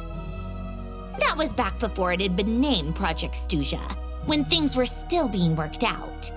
But in essence, it's remained the same ever since. Huh. The more you know. Rosaline was always so self-centered. I never understood why she started paying so much attention to Odette. Is that such a surprise? If you cast your mind back, you may remember that Rosaline and I weren't exactly close. We had tea together a few times, but that was about it. Odette's past is no secret. Her father was a fetus and her mother was a very famous ballerina. On the surface, it looks like she followed right in her parents' footsteps. But the truth is quite a different story. After her father passed away on a mission, her mother was overcome with grief. She broke her leg during a performance and could never dance again. Odette was only interested in ballet at the time, but this tragedy left the family with both breadwinners gone. They could barely make ends meet. Per Capitano's policy, family members of Fatui who died in the line of duty had to be appropriately accommodated and provided with adequate assistance. So, regardless of how Rosaline may have felt about it, it fell to her to resolve the issue of Odette's family's livelihood. In the end, the solution they agreed upon was to have Odette join the Fatui. Right, because the alternative would have been a one-off compensation payment, I guess. In that sense, joining up was definitely the better option. Still, she must have had mixed feelings about it, right? If she doesn't even like the Fatui. It's just a theory, a possibility. But as a motive for Odette to become Lelik, it holds up. That said, I have no idea where Odette's head is at right now, or what her conflict with Rosaline was about. Plenty of people were on bad terms with Rosaline. I have no intention of trying to figure it all out.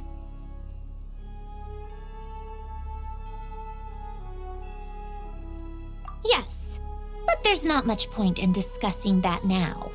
Yeah, back to Lelik. Since our investigations so far have turned up next to nothing, we've got nothing to lose by trying a new angle.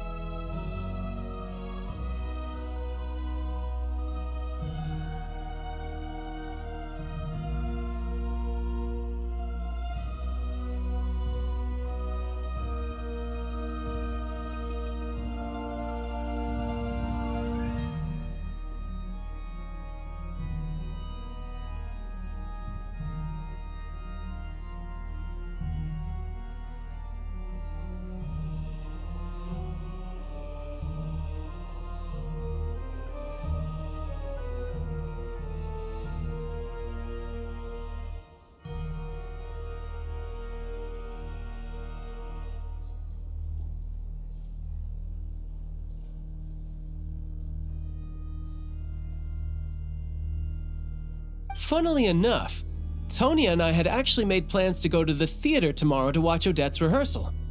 Unfortunately, thanks to this Lelik situation, I'll be stuck working overtime again.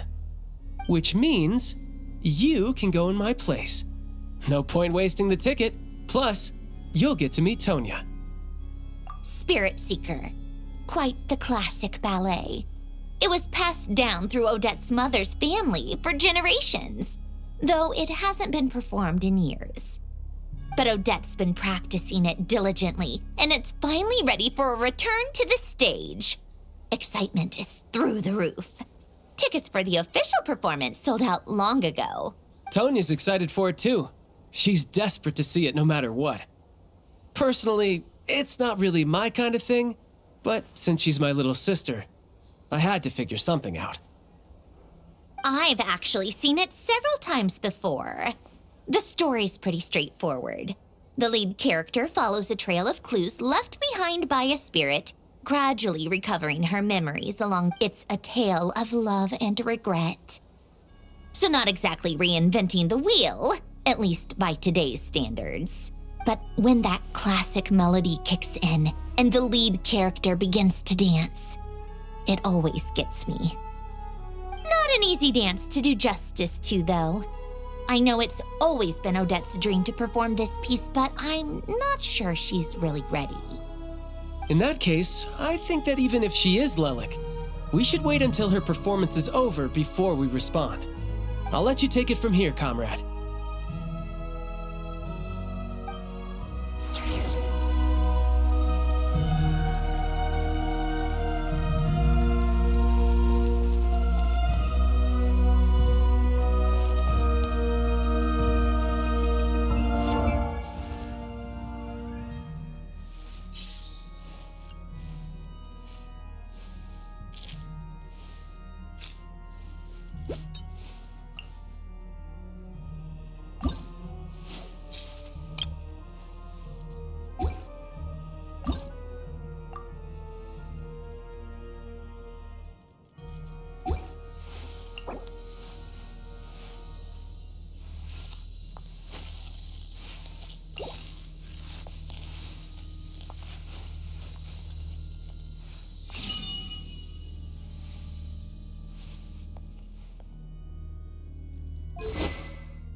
Let's begin.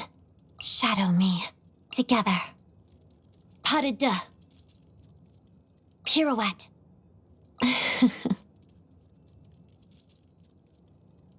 Waltz of the snowflakes. Crystalline adagio. Witness the snow swan's grace. You all right? Let's switch. At the ready. Need me to take center stage? Where to this time? At the ready. At the ready.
Hard work pays off.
Give me a moment to compose myself.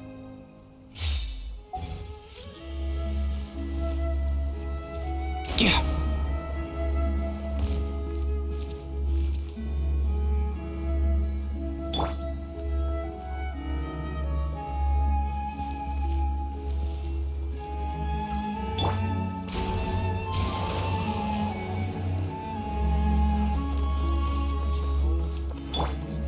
Brace yourselves.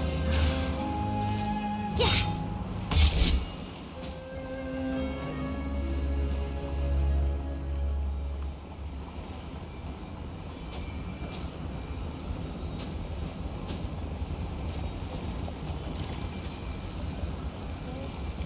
Let's play.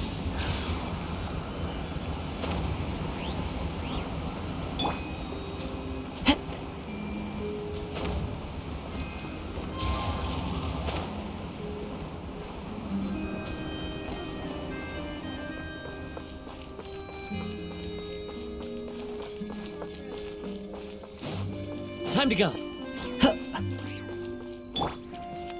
Let's go.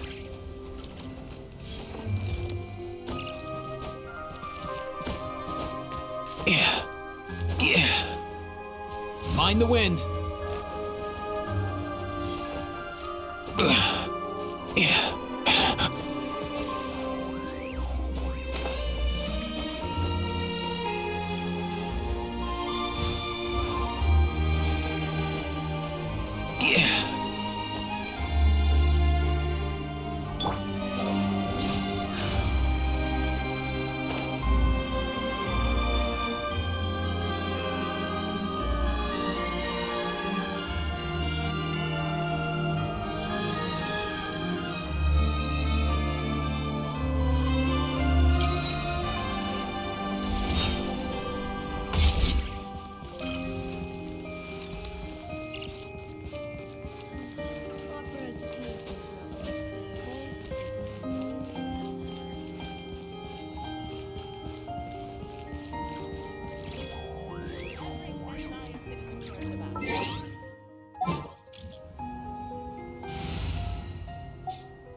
Together.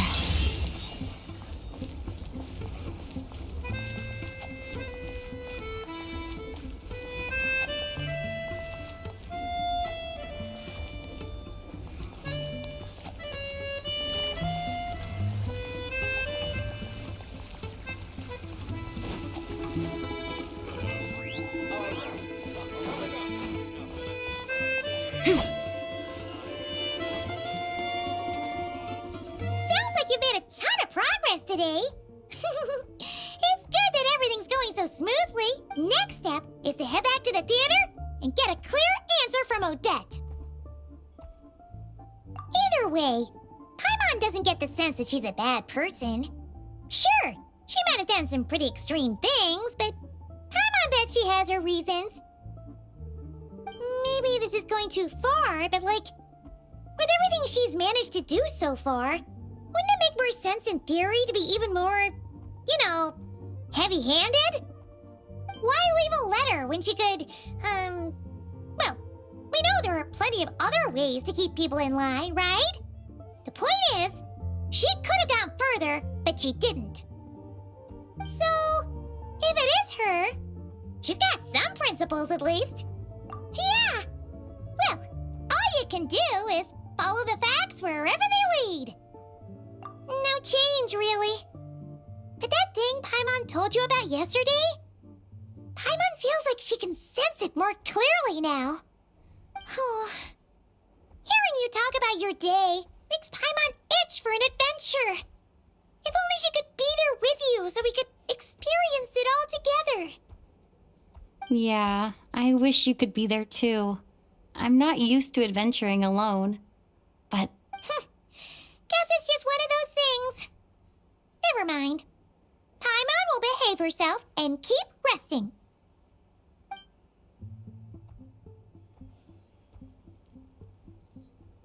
if Odette is Lelek, she may well have inside information on Project Stuja. Her father was involved with the project's early implementation and tragically died in the process. Now, she's dedicated herself to bringing it to an end. It's hard to imagine she could have gotten this far without knowing anything at all about the Tsaritsa's true intentions. When she spoke to us as a member of the Fatui, how much did she let on? And how much was she hiding? Only time will tell. Maybe tomorrow everything will be answered. Hey look! It's snowing! Could be a tough day ahead. Make sure you wrap up warm tomorrow.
You're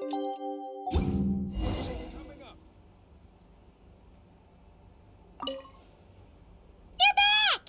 Paimon's been working on the crossword puzzle in the newspaper. It's actually pretty fun. Oh, shoot! Paimon forgot the next word. Oh, she had it a moment ago. Think, Paimon, think.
It sure is cold today. I wonder how much heavier the snow's gonna get. Here to see Odette? I just need to see your tickets for the preview. Perfect. Thank you. I'll hold on to your tickets. Come on in. It's freezing outside.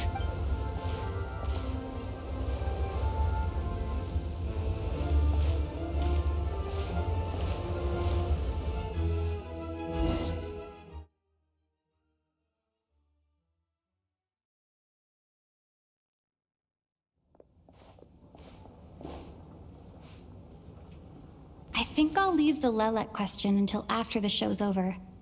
Then I'll go find Odette.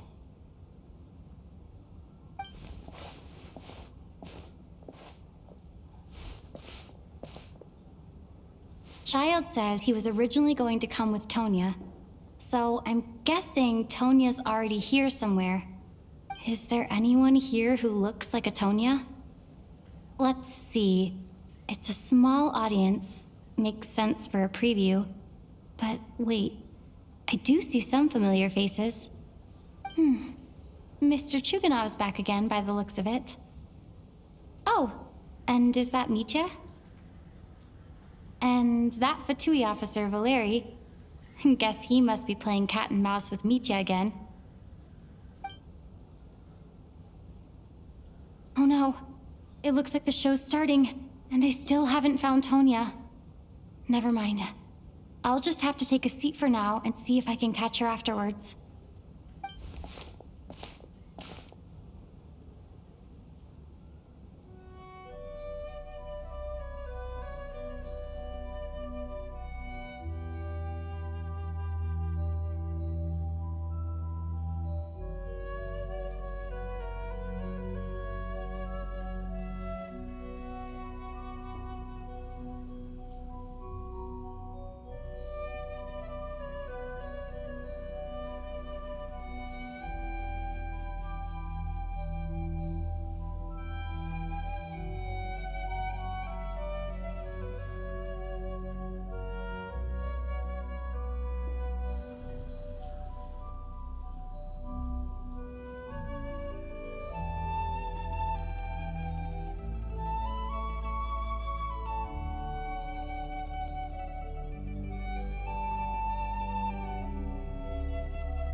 Members of the audience, I'm a staff member here at the theater.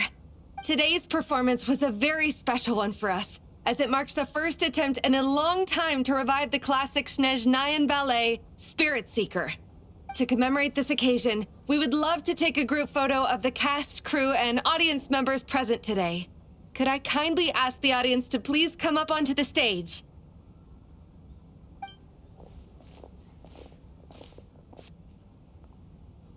All right, everyone, huddle in a little more. Now, look at the camera. 1, 2, 3.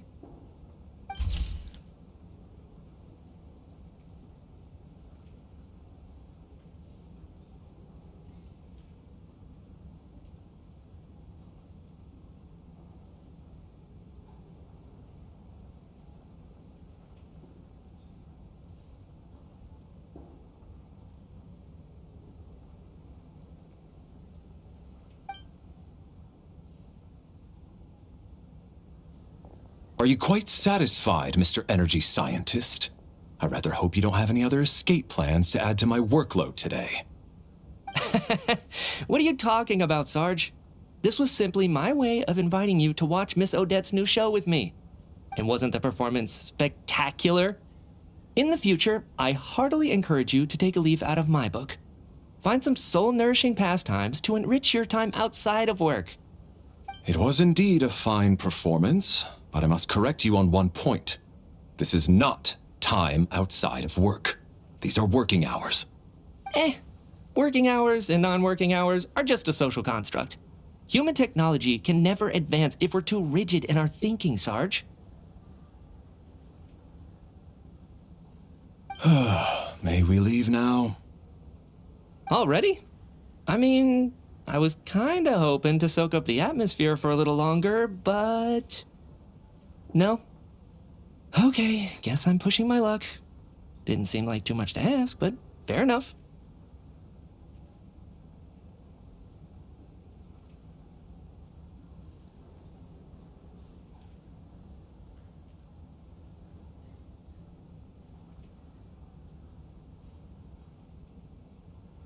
Off we go then, Sarge. Back to the land of working hours. Lead the way. That has to be her. She's the only person in the audience around Tonia's age. Excuse me? Are you Tonia? Huh? Your brother's busy today, so I took his ticket. Don't worry about him. He's fine. Oh, okay. Sorry for the trouble. What's wrong? Are you sick? No, I'm fine. Maybe she caught a cold on the way here because of the weather?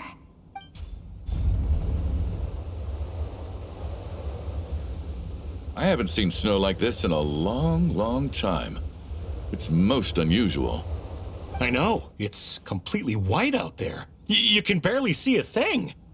Let's wait it out for now. You'd be lucky not to freeze to death in this weather, let alone find your way. Well, look at that. Maybe we shouldn't be in such a rush to get back after all. Let's wait and see. Why do you need to take it so seriously? Fate has given us this wonderful chance to take a break. We owe it to ourselves to make the most of it. Come to think of it, there's a small inn not far from here that always keeps plenty of extra blankets on hand for guests.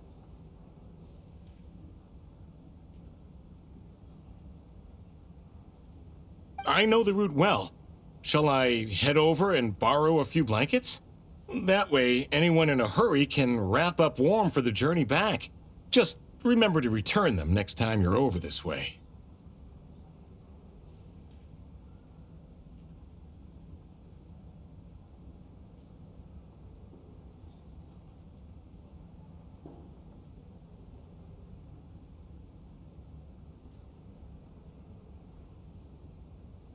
Sir, there's really no need to go to all that trouble. Hey, it's no trouble at all.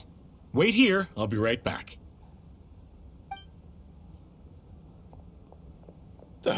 What a kind gentleman. Very good. My wife and daughter are waiting for me at home, so I shall be heading back as soon as I get my blanket. So... are you expecting us to go back to the Armory Palace wrapped in blankets too? Don't worry about that. I made arrangements in advance. Should I not return to the Armory Palace within 3.5 hours after Operation Showtime begins, an armed squad will be sent to collect us. They will escort us back. You are one of our key military personnel, so any weather-related risks must be eliminated. Operation Showtime? So, wait.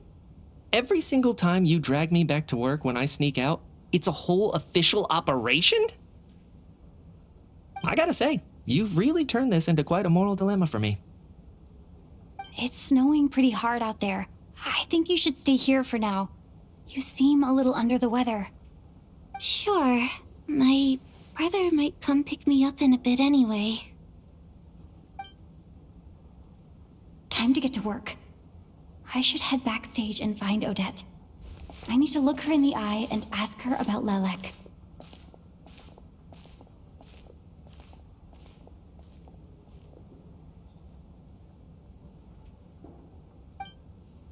Excuse me, are you looking for someone?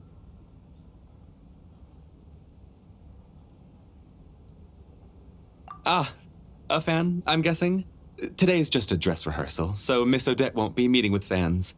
Sorry, but that area is currently off limits to everyone except the cast and crew. Huh.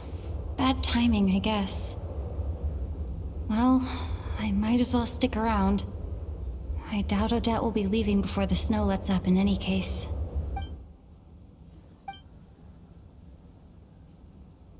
What happened to the gentleman who went to fetch the blankets? How has he still not returned? I was thinking the same thing. It's still snowing very hard. Do you think something might have happened to him? Whatever the reason for his delay, I must say I hate nothing more than people who make empty promises and fail to deliver.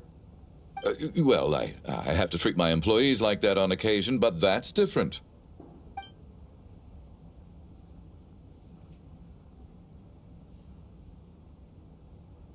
You seem anxious, Mr. Valeri. It's been nearly 4 hours since I left the armory. The army should have arrived to extract us by now. They know how much I despise tardiness and disrupted plans. There's simply no reason that they shouldn't have shown up by now, barring exceptional circumstances. Surely a snowstorm like this one counts as such. Few things in this world can stop the Snezhnayan army, Mr. Mitya. And a snowstorm is certainly not one of them.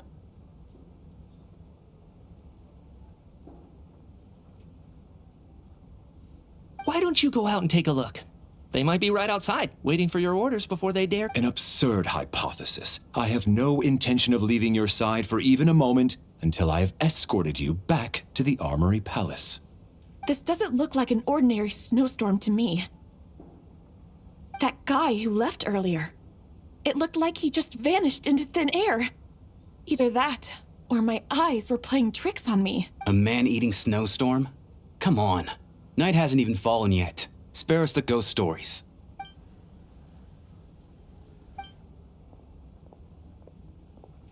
Traveler, didn't know you were coming today.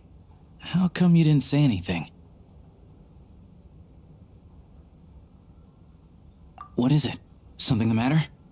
Tell me, I can help. Whoa, that's quite a snowstorm out there. I've been working backstage this whole time, so I didn't even notice. No wonder the audience hasn't left yet. Huh. Is weather like this rare even in Snezhnaya? Yeah, snow like this. I'm sure I've seen it out in the wild before, but never in the city. Actually, I take that back. I don't think I've seen snow this bad even in the wild. This is something else. It's not normal. If even Alosha thinks snow like this isn't normal, could it have anything to do with that monster people have been talking about? We can't stay cooped up here forever. Someone needs to go out and take a look. No need. I have plenty of experience with snowstorms. Besides, I work here while you're an audience member. I should be the one to do it.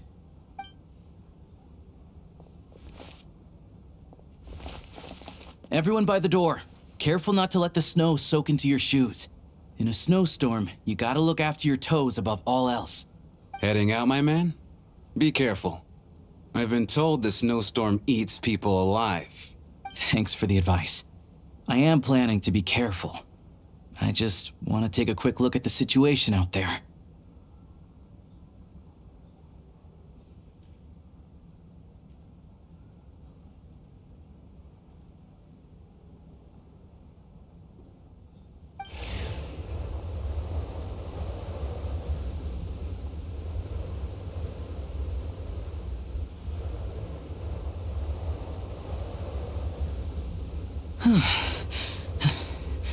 He's back! He's back!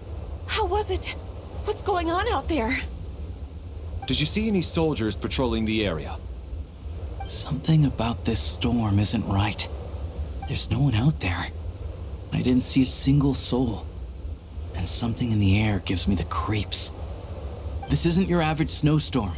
I suspect it might be related to recent events in our nation.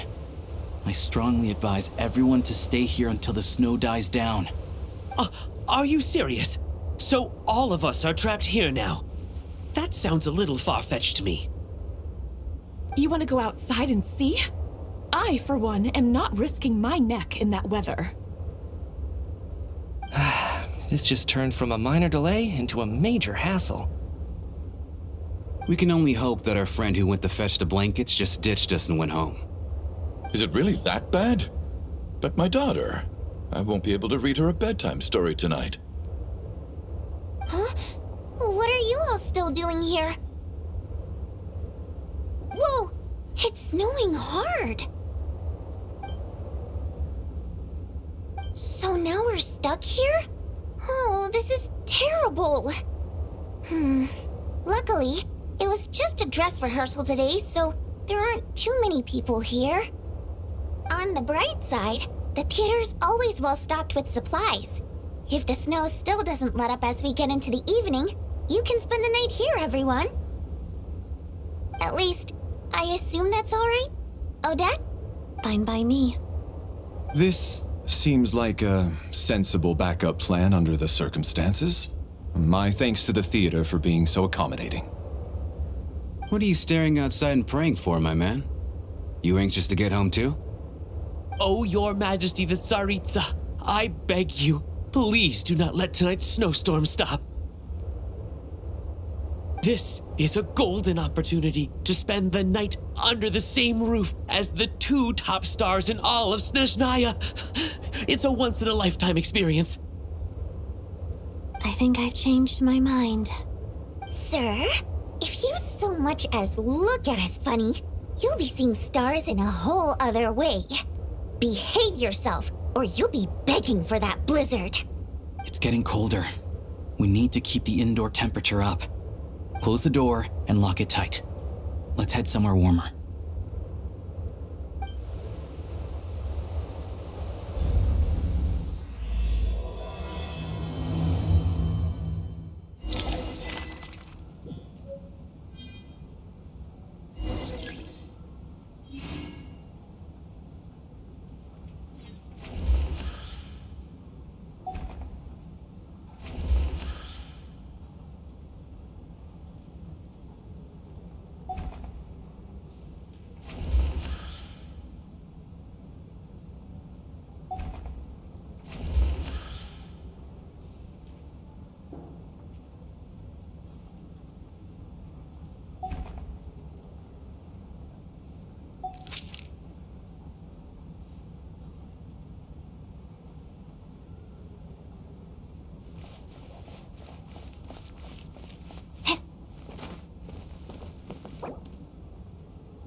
And then there's the aristocrats. Easiest of all to deal with. You don't need to use any force whatsoever. All you have to do is show them the rope you plan to tie them up with. Do you know why? I don't. Do tell.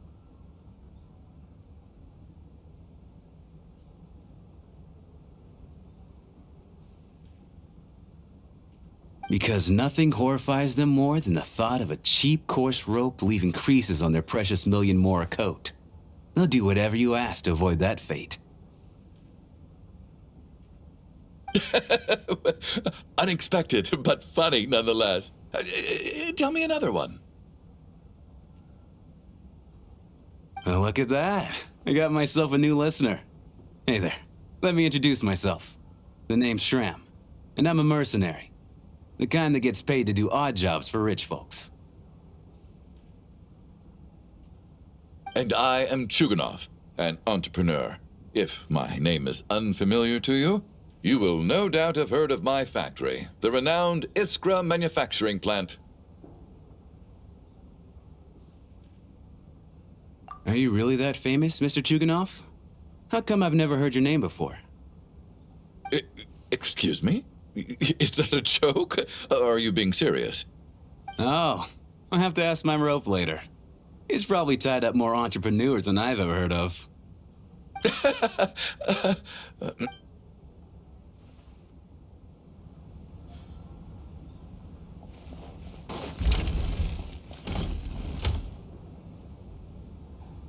How are you feeling, Tonya? I'm fine. Sorry to worry you. I'm used to it by this point. I take medicine for it. My brother usually helps to get it ready for me. Child must take great care of his sister. He's never mentioned Tonya's illness, though. You know, I actually find this whole thing kind of exciting. Stuck in a strange place thanks to a snowstorm. Having to spend the night with a bunch of interesting characters. It's pretty cool, don't you think? Kids, huh? My brother always says I'm not mature enough. Maybe he's right.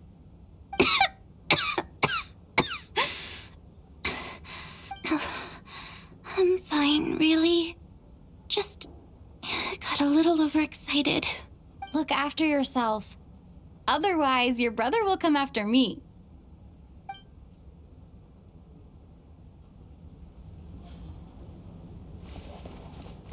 My husband has major trust issues. To him, I doubt even this snowstorm is a good enough excuse for me to stay out all night. That's the price of marrying into wealth. You'll get used to it. I'm not about to stop you if you want to leave, but don't drag me along. Hello? Can I help you?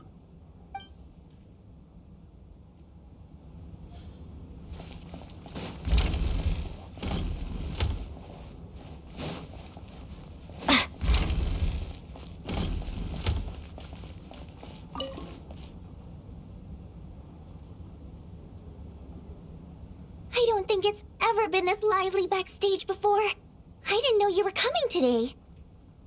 Hey, have you seen Chuganov? I heard he was coming today. Have you spoken to him at all? I'm with you. This could be just the chance we need. Yeah, I gotta figure out a way to coax some more intel out of him. I want to know why he suddenly changed his stance on Project Stuja. What exactly happened before the most recent Vecha vote? For the Rokad, or just out of personal interest? Shh! There are other people around. Don't say the R word.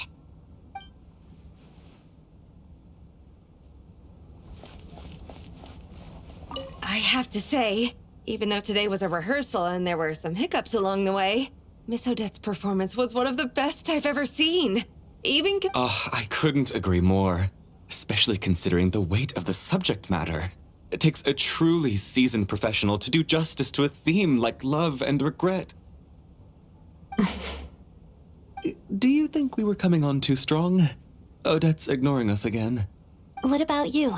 What did you think of today's performance?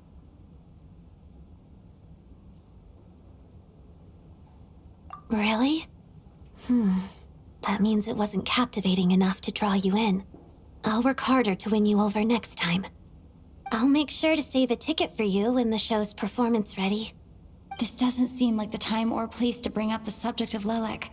I need a chance to speak with her in private. So unfair. Talk about double standards. And now it looks like I've been spotted. You know Mitya too? No, I don't. I just have a feeling that he might be dangerous.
This is highly irregular.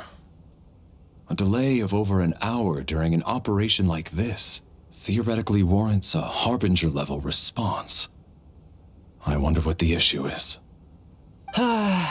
Sarge, the day you learn to let go and just enjoy moments like this is the day you'll finally understand the meaning of life. Why, hello, ma'am. I believe you were the one sitting at a nearby table back at Podvorye Restaurant. Any friend of the theater's star performers is a friend of mine. It's a pleasure to meet you. I'm Mitya from the Energy Commission. Greetings. Major Valeri, head of the Special Assignments Battalion. Armory Palace Royal Grenadier Guards, 1st Regiment. I am here to ensure Mr. Mitya's personal safety. Please let me know if I can be of any assistance. Miss Traveler, I cannot help but notice that Miss Odette is stealing glances at me. Any idea what that could be about? I've racked my brains, but I can't think of anything I might have done to offend her. Perhaps she noticed me spacing out during her performance? What? You mean I really did do something to upset her? Well, thanks for letting me know. So, Mr. Mitya, is your work related to Project Suja? Yes, that's right. The higher-ups in the Fatui transferred me from the Energy Commission to the Armory Palace because they wanted me to... Really? I can't even talk about that? Pretty sure it counts as part of my private life. All right, I won't say anything. Sorry, Traveler. As you can see, I'm afraid this pleasant chat will have to end here.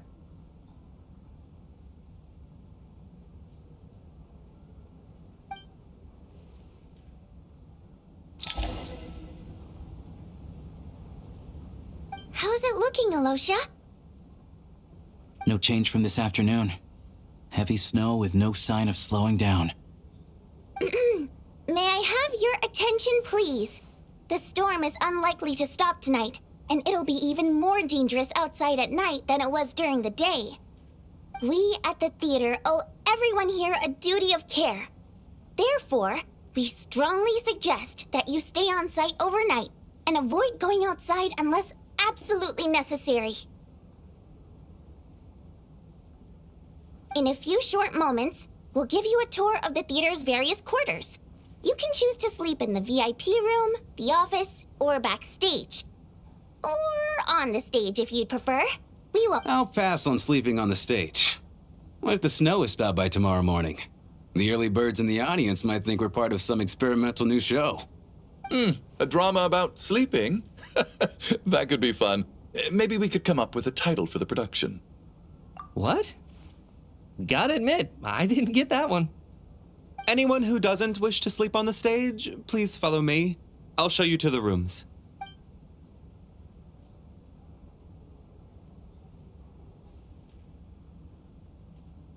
I guess I'll call it a night. Though I feel like I won't sleep very well without Paimon here. I'm sure she'll be worried that I haven't made it back yet. But as long as she looks out the window, she'll probably realize what's holding me up. I wonder if she's feeling any better yet? At least she hasn't been getting any worse. Still, I should try and get back first thing tomorrow morning.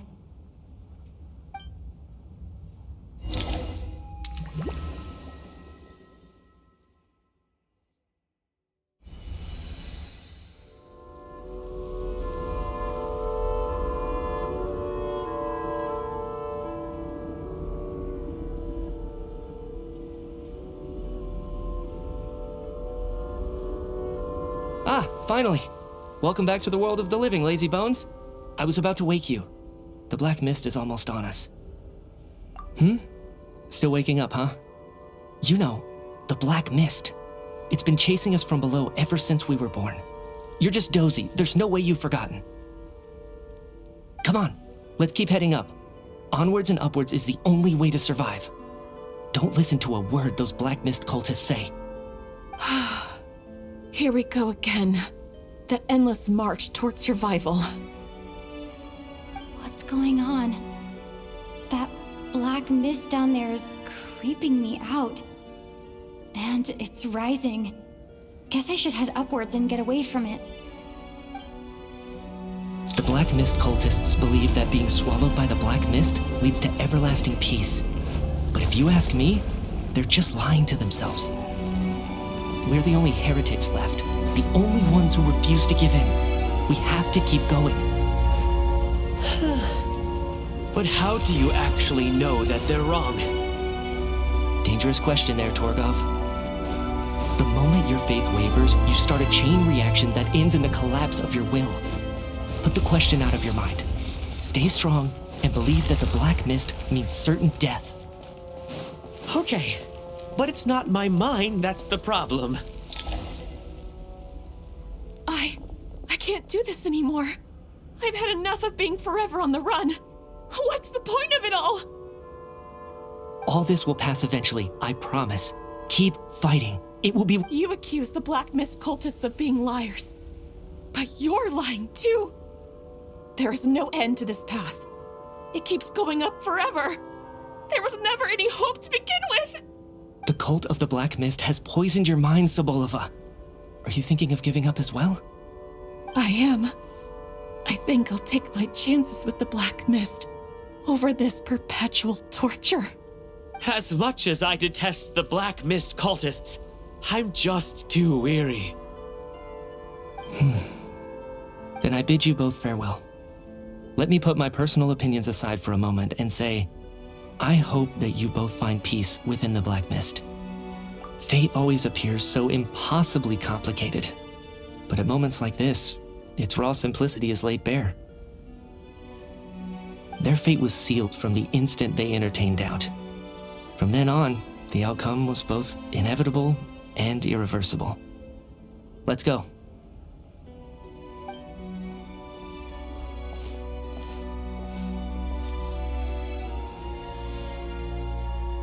Torgov and Sobolova are gone. I never thought the day would come when even they would be swallowed by the Black Mist. It's just you and me now. Yes, it looks like it's satisfied. For now. This happens from time to time, but it won't be long before the Black Mist starts chasing survivors once again. No one knows how to stop its advance for good. Well, we should make the most of the precious moments of rest that those two bought for us. Huh? Are you really that sleepy, traveler?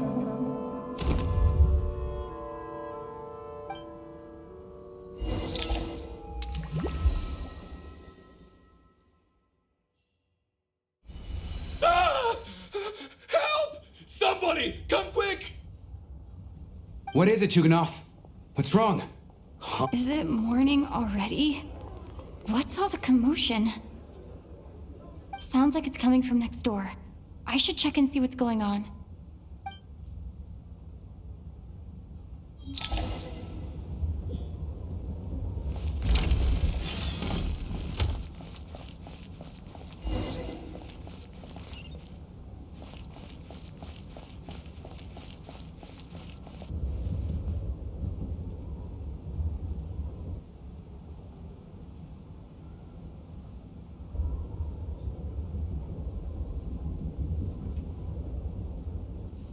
Don't look, Miss Tonya. Stay here. Okay. What happened to them?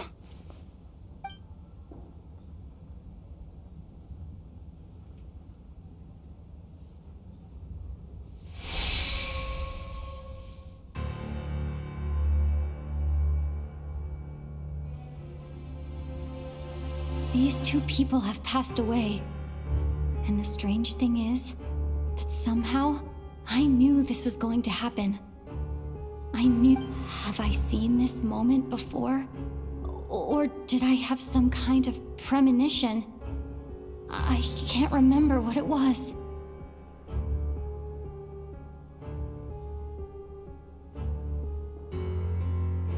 Let me take a look.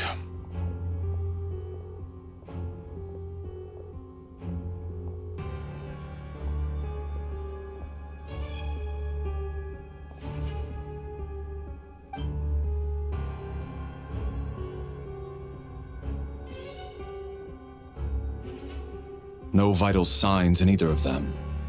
They're dead. The cause of death, however, remains unclear. No wounds on the bodies, no signs of a struggle, and no skin discoloration caused by the buildup of toxins. last night, they were chatting and joking away. This is so sudden. Could they have had pre-existing medical conditions? Even then, the odds of them both dying of sudden complications on the same night are extremely low. It's hard to believe that they died of natural causes, nor does this appear to be a suicide. Who was the first to discover the bodies? It was me. But these deaths have nothing to do with me, officer. I got up early because I wanted to see if the snow had stopped. Then I noticed that the door to this room was open, and it looked like there was a man and woman inside. I just went over to see what was going on. I had no idea they were... I can corroborate this. I was doing my morning exercises near the stage. When I saw Mr. Chuganov heading this way, I followed him. I can also confirm that I didn't see a single person approach that room before him.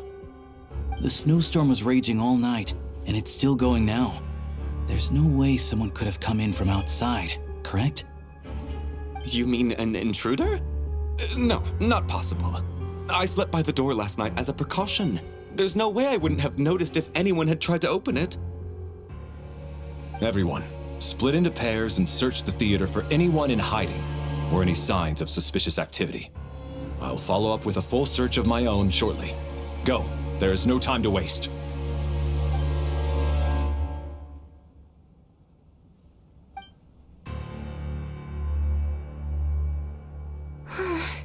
Nothing on your end either? Backstage is clear. No signs of suspicious activity.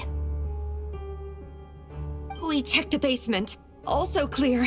I don't think there's anywhere here that a living person could hide. Are we certain that the theater doesn't have a back door? Or any tunnel or passageway wide enough for a person to fit through? No, there's nothing like that. If people were sneaking in through some secret tunnel to avoid buying a ticket, we'd have sealed it off ages ago. I also checked the windows. All of them are locked from the inside, and there's no sign of anyone entering or leaving. It sounds like we can safely rule out the intruder theory. If anyone came in during the night in this weather, there'd be no way for them to avoid leaving footprints or water stains. This can only mean one thing. It's like one of those murder mysteries you see in novels and plays, isn't it? The ones where the killer is one of us. We can't quite jump to that conclusion just yet. Could he be right? It's hard to imagine something like that happening in real life.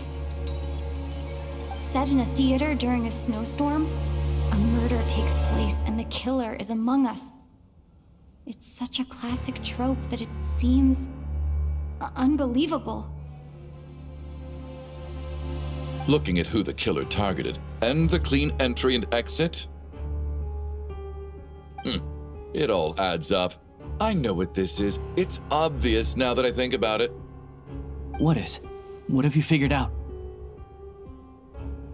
Both victims were wealthy, well-known local merchants. And the door was deliberately left open so I would discover the bodies and witness the crime scene first thing in the morning. Such ruthless methods. This was your doing, wasn't it, Lelik? Lelik? You mean Lelik is among us? And he's the killer? Lelik. I know this code name. Member of the Rokot, anti-Project Stuja. Always works alone. I've read the case files at the Armory Palace. Walk me through your reasoning, Mr. Chuganov. What do you know about Lelik?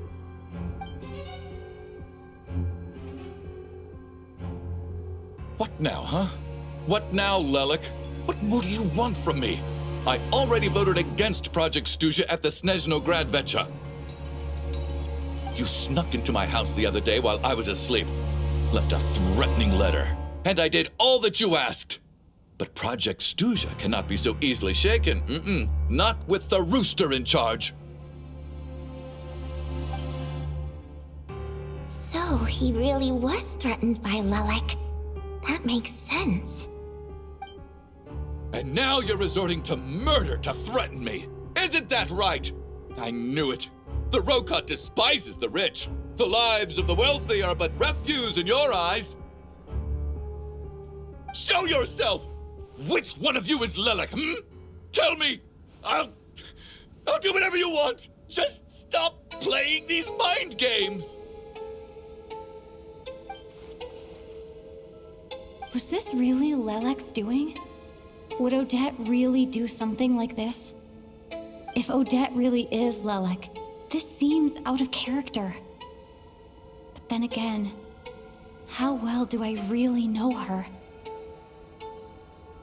I'm probably the only one here with a compelling theory about Lelek's true identity. But if I reveal it now, I'll be putting Odette in the line of fire. What should I do? I don't think it's likely that Lelek killed anyone. At least from the stories I've heard, he's never killed anyone before, and his name has never come up in connection with any murder cases.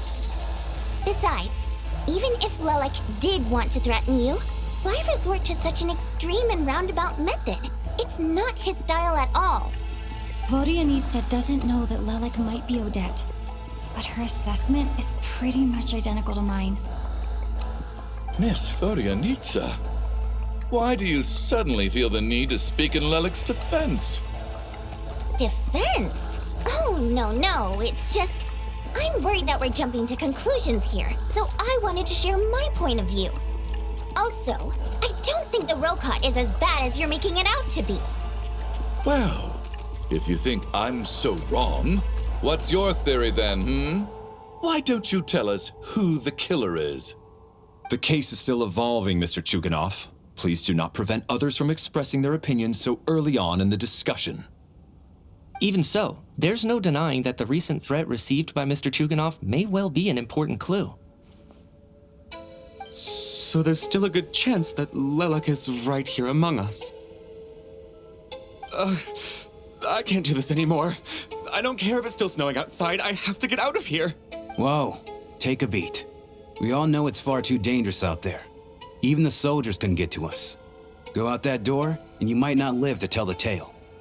And whoever this Lelek is, they're surely not going to murder anyone in broad daylight. Be sensible, my man. You're safer inside. As much as I regret having to say this, I'd like everyone to cooperate and refrain from exiting the premises until further notice. Because as things stand, every one of us is now a suspect. Unless anyone has further information to share, let's adjourn for now. Feel free to keep searching for clues, but make sure you don't go off alone.